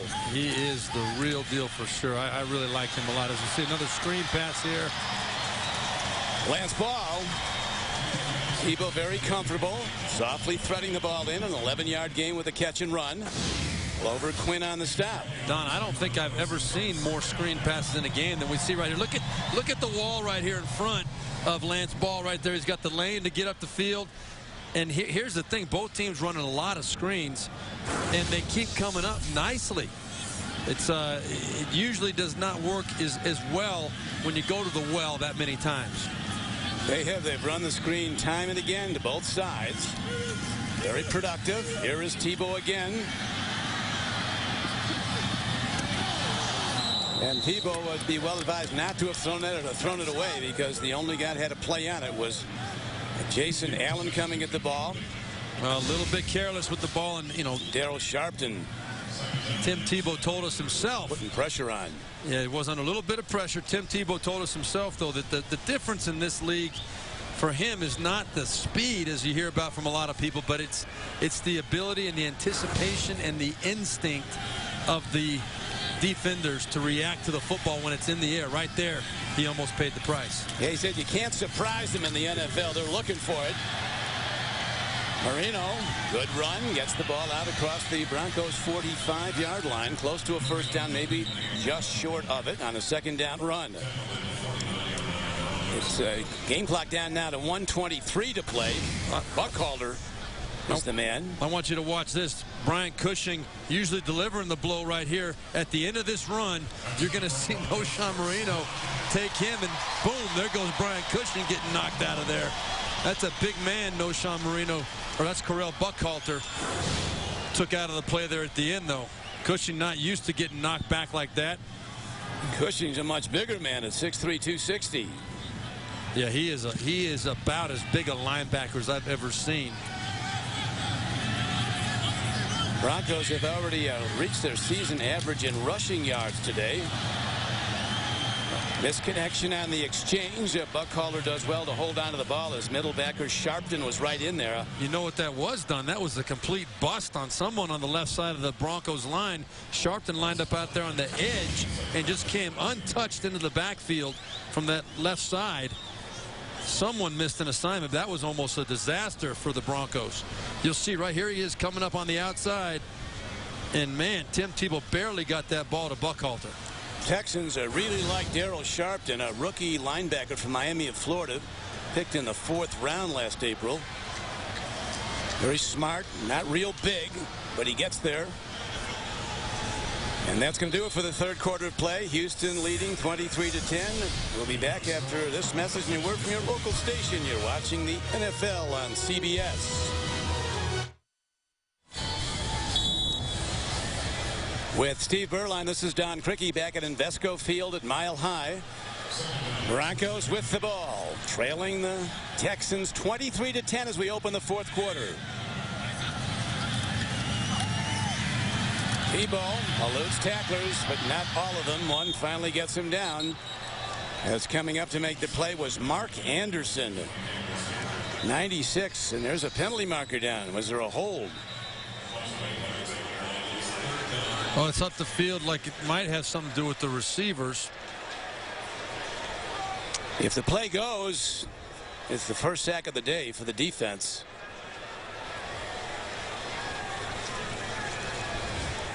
Big call, whole quarter to play. Holding.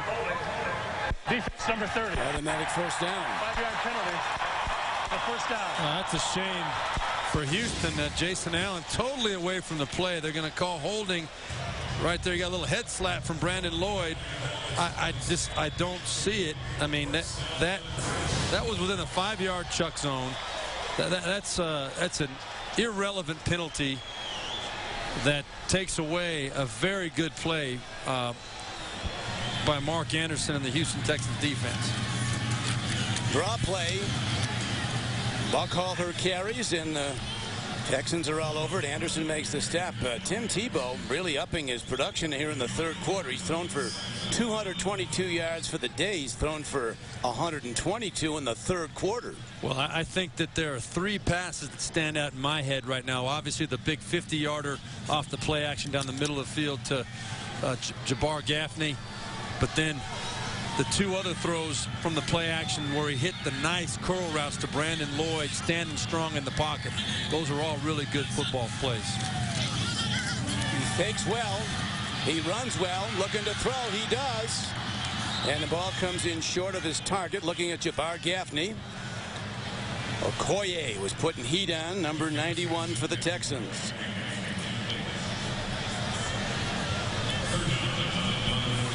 Tim Tebow was actually born in the Philippines. His parents were missionaries there. He told us, we were talking about the people doubting him in the NFL if he can be a quarterback. He said, hey, they doubted me in high school. He went to a high school and the guy told him, you're not playing quarterback, you're going to be a tight end or a linebacker, and he switched high schools. He said he's been trying to prove people wrong ever since.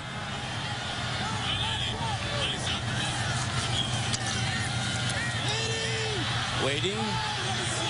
Right on time to an open receiver. Down to the 31-yard line. And before our eyes, you have to think that Tim Tebow's coming of age in his second start in the NFL. 18-yard gain. Again, a really nice throw. Look at him buy a little time. He doesn't like what he sees front side. Sets up and delivers a bullet strike to Brandon Lloyd, who goes down the sideline. Brandon Lloyd, by the way, is another great story. A lot of people think he's up for the comeback player of the year. His 8th year in the league. This is the first time he's ever gone over 1,200 yards. Only two other receivers have done that in the history of the NFL. Originally drafted by the 49ers back in '03. He is having a phenomenal year, an all-pro year. Buckhalter's the man. Snapped by Bernard Pollard. Brandon Lloyd, I think, second in the league coming into this game, and he's had several big catches today as well.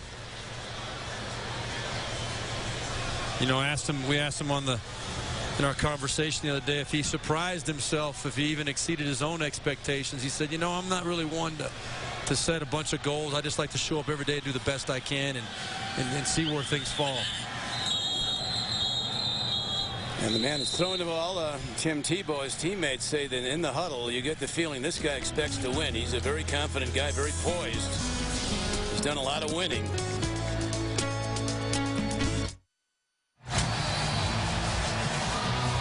We're back at Denver on this drive. 8 plays, 50 yards so far. Third straight Denver drive for over 50 yards, all in this half. Tebow gaining in accuracy and confidence as the game wears on in his second start in the NFL at quarterback. 25th player picked in the first round. Many criticized it, didn't think he was an NFL quarterback. That's fine with him. He likes the critics, he told us. Helps motivate you. Called run, he gets the first down.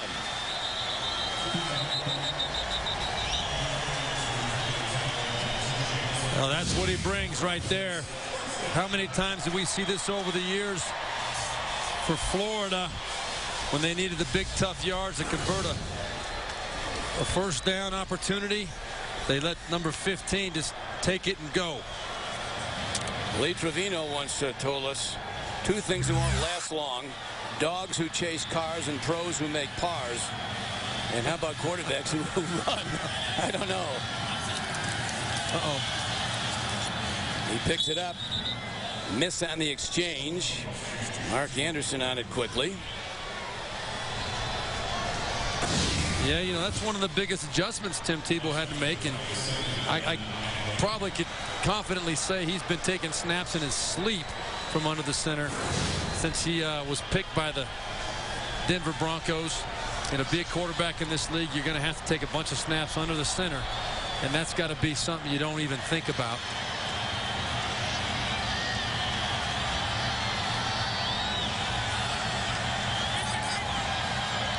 Another checked off, second down. Blitzers are coming hard, and Tebow's on the run and not far.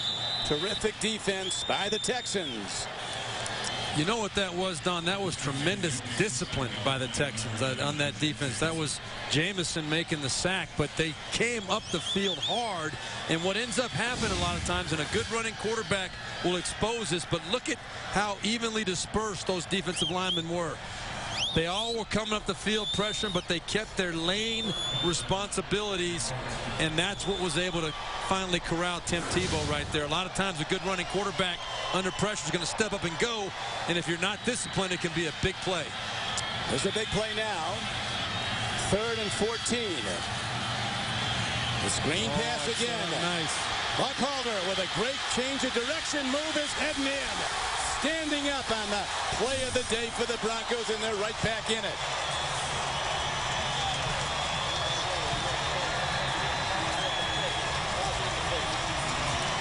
Now, brilliant design. We've been talking about the success of the screen passes. Look at this right here, and watch. Initially, Tebow fakes it to the right side, and look at all the Texans on that side of the field. Nobody outside other than one defender, and then Correll Buckhalter. You get him in the open field. Most of these running backs at this level, you give them that much space, they're going to know what to do with that football. And your old coach and friend, Mike McCoy, he spent a lot of time drawing up screens, and they're working. So it's a 23-17 game, and now the Broncos will kick off. The NFL on CBS is sponsored by Bud Light. It's the sure sign of a good time. Here we go. Braun Shavers. Braun, wear your face. And by the Home Depot. More saving, more doing. That's the power of the Home Depot.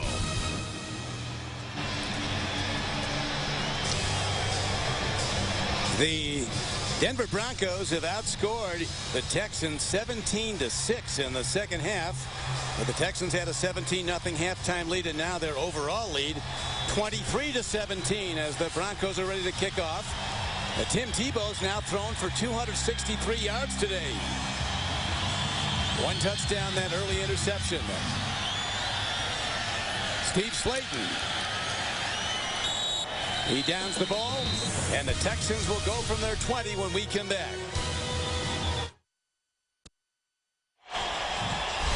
Coming up, time permitting, after the game, the Subway postgame show. Join JB, Dan, Shannon, Boomer, and Coach Cowher for all the latest scores and highlights. That's all coming up on the Subway postgame show.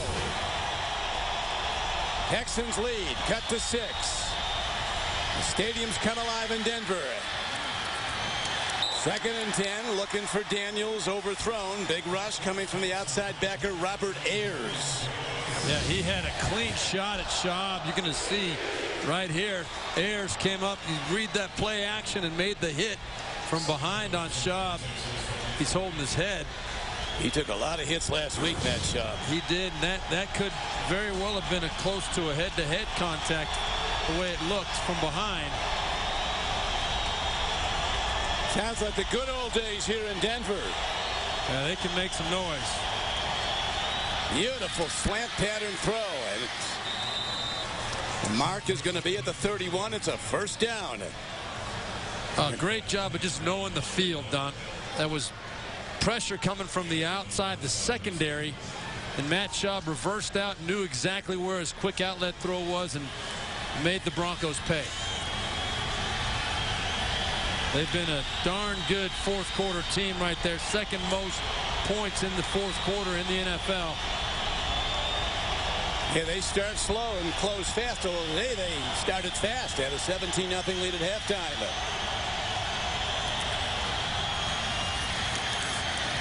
Foster gets some, and he's thrown back from the 34-yard line. Coming to make the stop on the play was Kevin Vickerson, defensive end 99. This is a play down where Arian Foster really didn't have the cutback opportunity. Probably regretting he did. You know, you look at a counter play to the right side, which that was. He cut back against the grain on his own. You go backside on a counter play designed to go right.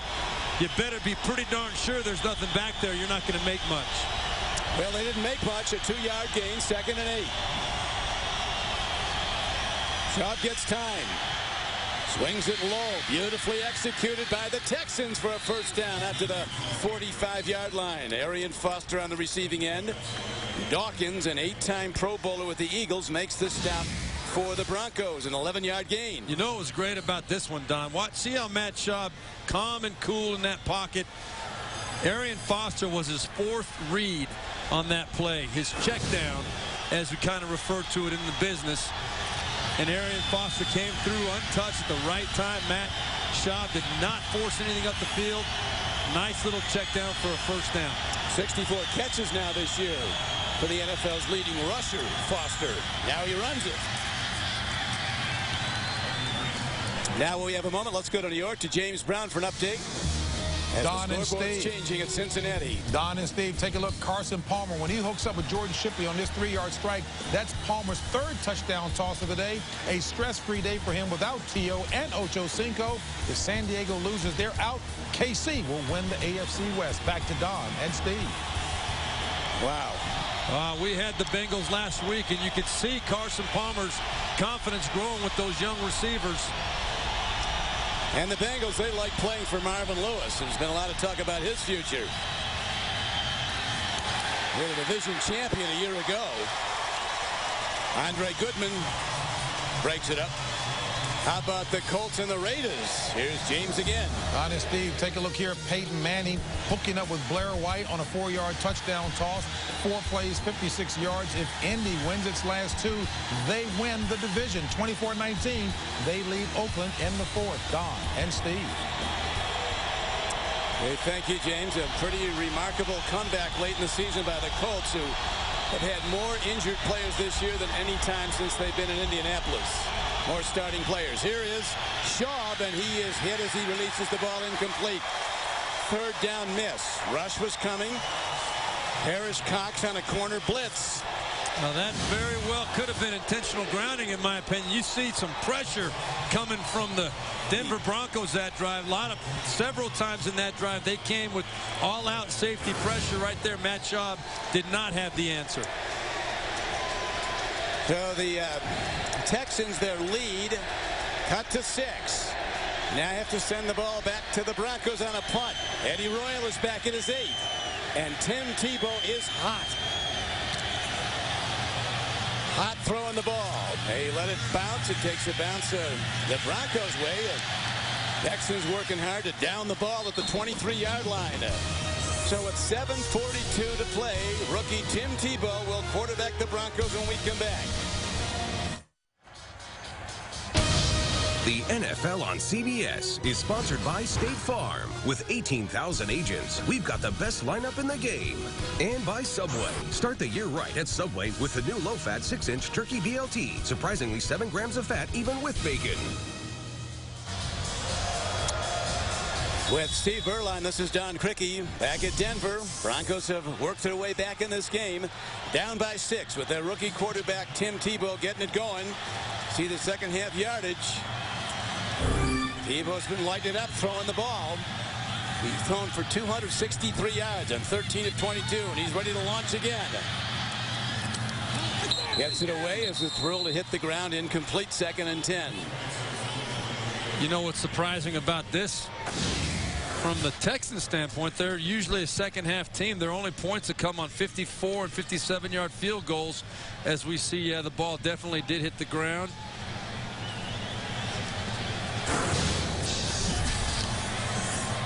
Big drive, a time starting to become a bit of a factor. 7:35 to play. They run it. And the Texans stop it. Buckhalter runs, lead tackler Okoye. Well, you've got to give the Texans defense credit on that. That's a play where Mike McCoy on 2nd and long, generally speaking in the NFL, probably 80% of the time, defenses are going to play a soft 2-deep coverage where they're not going to have safety support up for the run. That's a good time to run the ball to try and pick up 5-6 yards, get yourself in a 3rd and manageable situation. The one thing you don't account for is the defense stepping up making a play. Now you got 3rd and 11. And you have to think, Steve, the Texans are thinking screenplay. You would have to think that, Don. That's probably a pretty good call right here. They've been running it all day and making first downs. Downfield throw, check down receiver has a first down and a lot more. Buckhalter on a 3rd and over 10. Breaks it up the middle of the field after the catch for a 22-yard gain, and the Broncos are driving. Good veteran play by Tim Tebow right here. You got the soft 2-deep coverage. He even had Amobi Okoye dropping into coverage from the nose tackle position, but right there against that soft 2-deep coverage, there's not a lot of holes up the field. You got to be patient, take your check down, hope your athlete like Correll Buckhalter can pick up the first down like he did. Buckhalter with a big catch and run. Tebow has now thrown in this game for 285 yards. He's hit 14 of 24 throws. And the team he's going against has the lowest rated pass defense in the NFL. Yeah, unfortunately for Houston, they've exceeded their average. They were already ranked last coming into today. 4th worst of all time, as mentioned earlier, if their average holds up for the season. It's a good matchup for Tim Tebow to try and get his confidence going. I think he's accomplished that today as well. Tebow, tough to tackle. They've hit him a lot in the backfield, but he throws most of the tacklers off. He's 6'3", 245 pounds. There's his counterpart, Matt Schaub. He's had good numbers today, and right now his team trying to protect a 6-point lead. Tebow again, bootleg. A left-hand long ball. There's a receiver there. Incomplete at the 9. Shooting at Jabbar Gaffney. Well, Jabbar Gaffney was open up the field. I'm not going to put that on Tim Tebow, though. The one thing a receiver has to do in this situation, you can see Tebow's coming all the way out. The receiver's got to kind of buy time before he takes off. He did a little bit, but he's up the field a little bit too far for Tim Tebow to get that ball out there. A little bit more patience by Jabbar Gaffney, and he might have been able to hook up with his young quarterback. Denver with a 17-point second half so far. Only 6 points the Texans have had in the spectacular field goal kicking of Rackers, and here's a throw for a first down. Coming back at the ball, Brandon Lloyd with a phenomenal play, a 14-yard gain. Well, that puts Tebow right about 300 yards. What a great throw that was. I mean, under pressure right away. I thought it was a careless throw initially, but when I saw the end result, it was right on the money. I thought he was just trying to get rid of that football dangerously, but no, it was right there. Great play. Well, the great John Elway carried this franchise for 16 seasons. You start to think maybe this is the Elway replacement they've been waiting for. A long way to go, a lot more to be decided.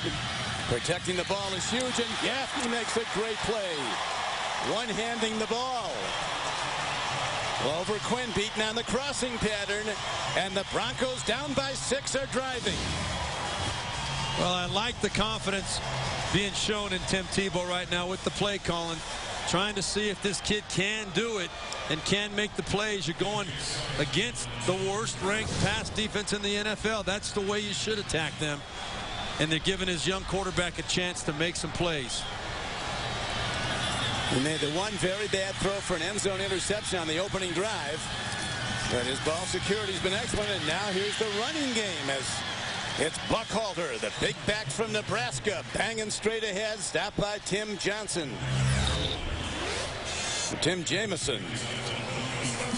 Now look at those fantasy leaders right now. How about Aaron Rodgers? Look at that fourth name down for the quarterbacks. Tim Tebow, one of the fantasy leaders and the rushing leaders. Schaub waiting for his chance. He's had really good numbers today. If the Broncos should take it in.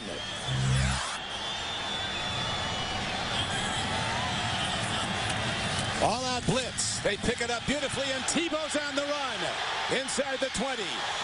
And he dances out of bounds with a first down at the 16-yard line.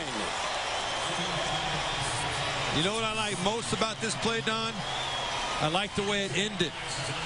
You know, we talked to Tim Tebow. He said, I'm not going to change who I am. I've just got to be selective about when I try and run physically. He knew where the first down marker was. He's got to learn when it's okay to take a hit, when it's worth taking the hit, and when it's not. Right there, a great decision to get the first down and get out of bounds. Look at those numbers. 326 total yards. But the Texans still lead the game with 4 minutes to play. And the Broncos call a timeout. This guy's won a lot of games. Here's a guy that won the Heisman Trophy, only player ever to win that great award as a sophomore. He was a Heisman finalist 3 straight years. 2 national championship teams he quarterbacked in Florida. Well, what has he done today? Well, started out, I wanted to see more than just those little bubble screens and the regular screen passes. They've used them very efficiently and very effectively today, but he has done a great job. That was a touchdown to Correll Buckhalter, but this is the play right here that I liked just a few plays ago. But I also did like a couple of the plays where he stood strong in the pocket. And we know he can make plays with his feet. He's going to always bring that dimension to him. But he made the big plays up the field from the pocket, which you have to do at this level. Watch out for the run here. Empty backfield. Yeah, he's going up and checking it now. Look at all the guys that the Texans have brought up. They got one deep man playing one. Here is the run indeed, and it's Tebow down to the 10-yard line and a first down carry. He got 7. Well, whenever Denver goes to that empty backfield when they motion out, my instinct is telling me they're trying to set up a run to Tebow. And I think the Houston Texans were thinking the same thing. They just got a little bit too bunched up in there. They gave him a seam for a nice 6-yard pickup. This guy is box office. As soon as he came into the league, his jersey was the #1 selling jersey in the league as a rookie who hadn't played. And today's not hurting those sales. Tebow looks, end zone throw.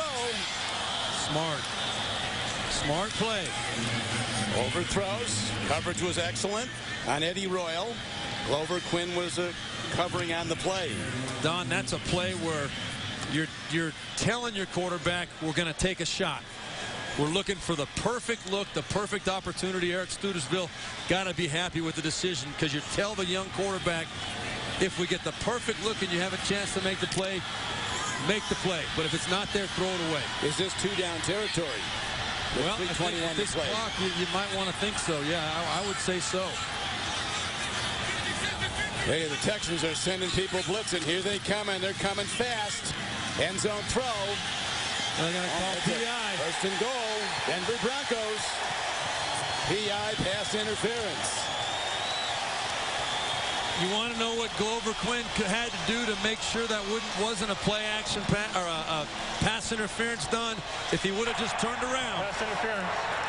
Defense number 29. Because the ball is in the end zone. The ball was placed at the 1-yard line. First down. If he would have just turned around to look for the football, I don't believe this play is called. He's not making any kind of contact, but he didn't make a play on the football.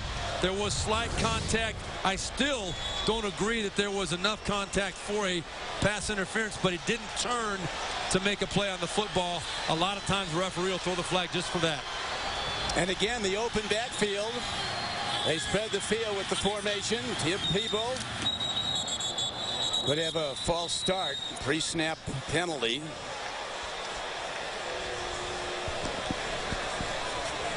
See the game clock down to 3:13. False start. Offense number 73. Makes a big difference. First down. Well, that is a huge penalty. First and goal at the 1. That's a heck of a lot more desirable, a heck of a lot easier play call than first and goal at the 6. So McCoy has orchestrated the offensive coordinator for the Broncos the game beautifully for his rookie quarterback. Let's see what the guys are going to blitz again. Less field to protect. Well, Frank Bush, the defensive coordinator for Houston, has got to go into his bag of tricks here. Go to the end zone. Ooh. Incomplete. Coverage was very good on Eddie Royal. As the rookie #1 draft choice Kareem Jackson, number 25 from Alabama. Well as Tebow's been playing, that was almost a classic rookie mistake right there. He was baited into throwing this ball and almost cost his team. He was trying to complete that ball. That was not a throwaway. Fortunately, the ball was a little bit high for Eddie Royal. Jackson from Alabama knows Tebow from Florida very well from their days in the SEC. Second and goal. Quarterback draw. 3 wide receivers right. Tim Tebow turns the corner. He's going in. And the Broncos are an extra point away from taking the lead on Tim Tebow Day.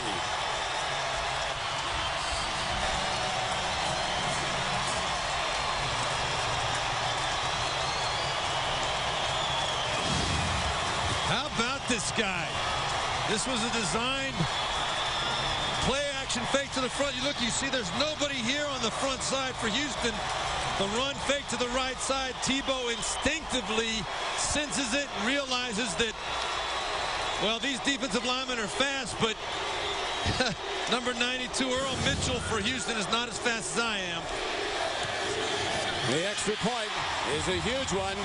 And the Broncos take the lead for the first time, 24-23. And now Matt Schaub and the Texans ready to get the ball back. But all day they've been out without their all-pro wide receiver. who was out with an injury. Andre Johnson couldn't go today. Well, you know what the key to that play right there was, Don? Mark Anderson, the backside defensive end, lost his contain. Mike McCoy, very, very satisfied right there. Tim Tebow, he's firing up his teammates right now. Look at that. You can't coach that, Don. That's passion. He told us, Tim Tebow, we talked to him, he said, I believe that leaders know where they're going and how to get people to follow them. Yeah, he said people want to follow it. A leader. He said even if you have to fake it sometimes. He said, I'm not going to lie to you. I've had to fake it a few times. But if your teammates believe you. But he said when you fake it a little bit, then you're pumped up yourself. You can convince yourself. That's right. Well, Matt Schaub and Gary Kubiak and that Texans offense have got to step up here now. A loss after being up 17-0 in a game like this could be devastating for them. But well, it's been Tebow in the second half. Let us not forget Matt Schaub is a sensational player. He's 19 of 26 today for 265 and a touchdown. Well, as you mentioned, though, he's minus his #1 weapon in Andre Johnson. But we also have to remember his field goal kickers hit from 54 and 57, so a long-distance field goal could be in the offing to decide this game. Don, that was a terrible decision by Steve Slayton to run that football out. It was 6 yards deep in the end zone.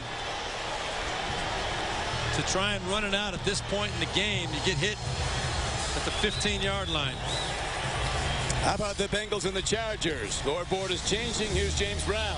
Don and Steve, Cincy adding to their pad. Bernard Scott, running back, up the gut, 10 yards to pay dirt. Cincy on top, 34-13 as San Diego lost. They're out. KC will win the AFC West. Don and Steve. All right, James, and here is Schaub standing in, gets time, down the middle throw, comes in on the one-hop, 2nd and 10. Looking at Jacoby Jones, who's made some big plays today for the Texans.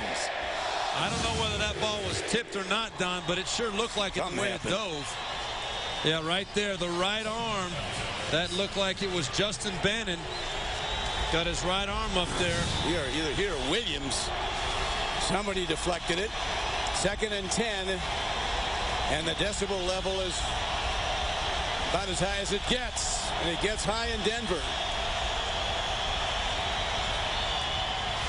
Terrific underneath throw.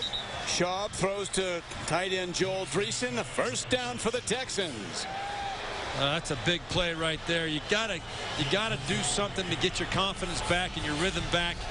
I'm not 100% sure Matt Schaub is feeling all that great after that one hit. I've seen him on the sidelines. Looks like he's a little bit foggy to me. Another good throw over the middle. Again, they work the middle of the field with the tight end position. This time it's Owen Daniels. And the Texans keep getting yards. A 15-yard gain, down by 1. Their place kicker, Rackers, has hit from 54 and 57 yards on field goal tries today. Hit them both. Schaub again, underneath throw. Again, he goes to the tight end. Ball is out. See if they rule it a catch or if he did not have total possession in the process. He did not in the process of catching the ball.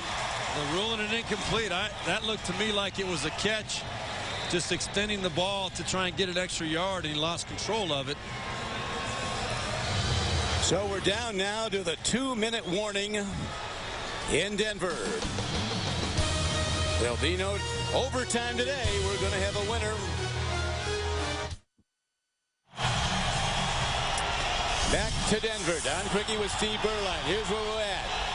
1:59 to play. The Texans, who led 17-0 at halftime, down by a point. Matt Schaub at quarterback from the shotgun. Broncos come with 4. Beautiful underneath throw and catch. Dreesen with a first down. Joel Dreesen in a drag pattern underneath. And he's ahead for a gain of 15 yards, and the Texans drive on. Well, Don, I want to make a point here. That was Gary Kubiak made a decision not to challenge that last catch. I believe it was a catch, and I think he would have won the challenge. But I think in his mind, he calculated it was only a 4-yard gain. It was going to be 2nd and 6 or 2nd and 10. If there's any doubt, let's don't waste the challenge and a timeout possibly. Our quarterback can make a play for us. He did right there. Blitzers come. Schaub swings it low. Open field tackle at the 39.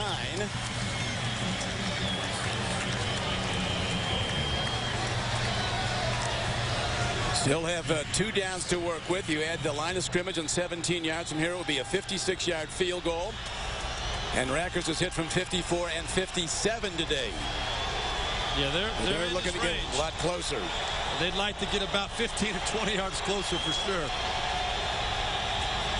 17, you add 7 for the hold, 10 for the 10 yards deep in the end zone. Tip ball, and the Broncos intercept off the hands of Owen Daniels. Parrish Cox.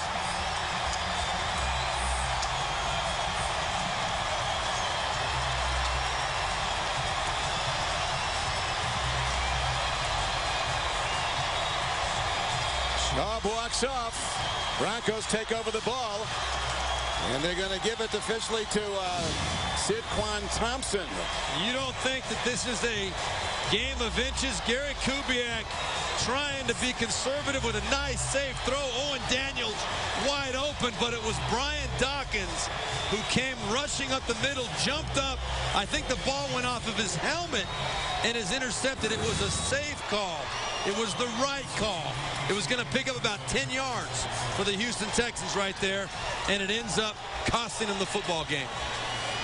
Still 1:12 left to play.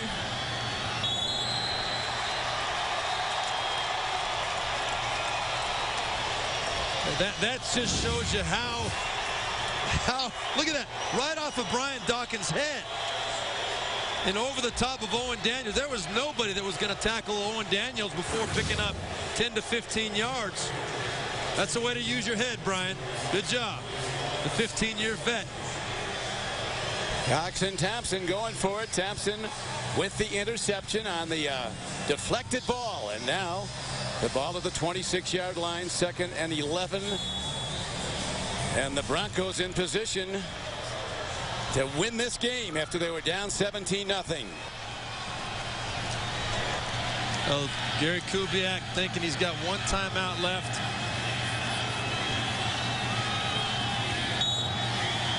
Now the Texans unable to stop the clock. Out of timeouts. Oh, they're out of timeouts. Excuse me. I thought they were sitting on 1 more.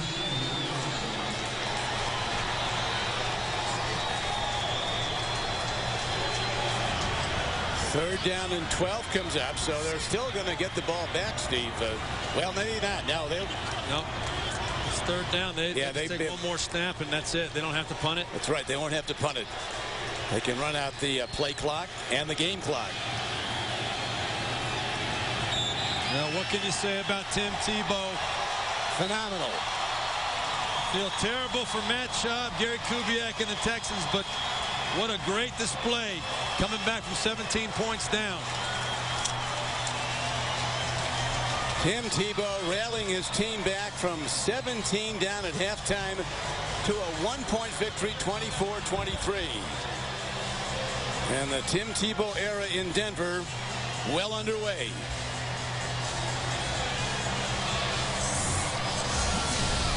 That's a game ball he'll treasure. Final score, Denver 24, Houston 23. And the game-winning touchdown by Tim Tebow. He takes off, and he goes in. That tied it, and the extra point gave him the lead. Juan Thompson comes up with the interception, stops Schaub's drive. Coming up next at the Subway postgame show for Steve Berline, this is Don Criqui saying so long from Denver. You've been watching the NFL on CBS. Who joins James Brown in New York after this.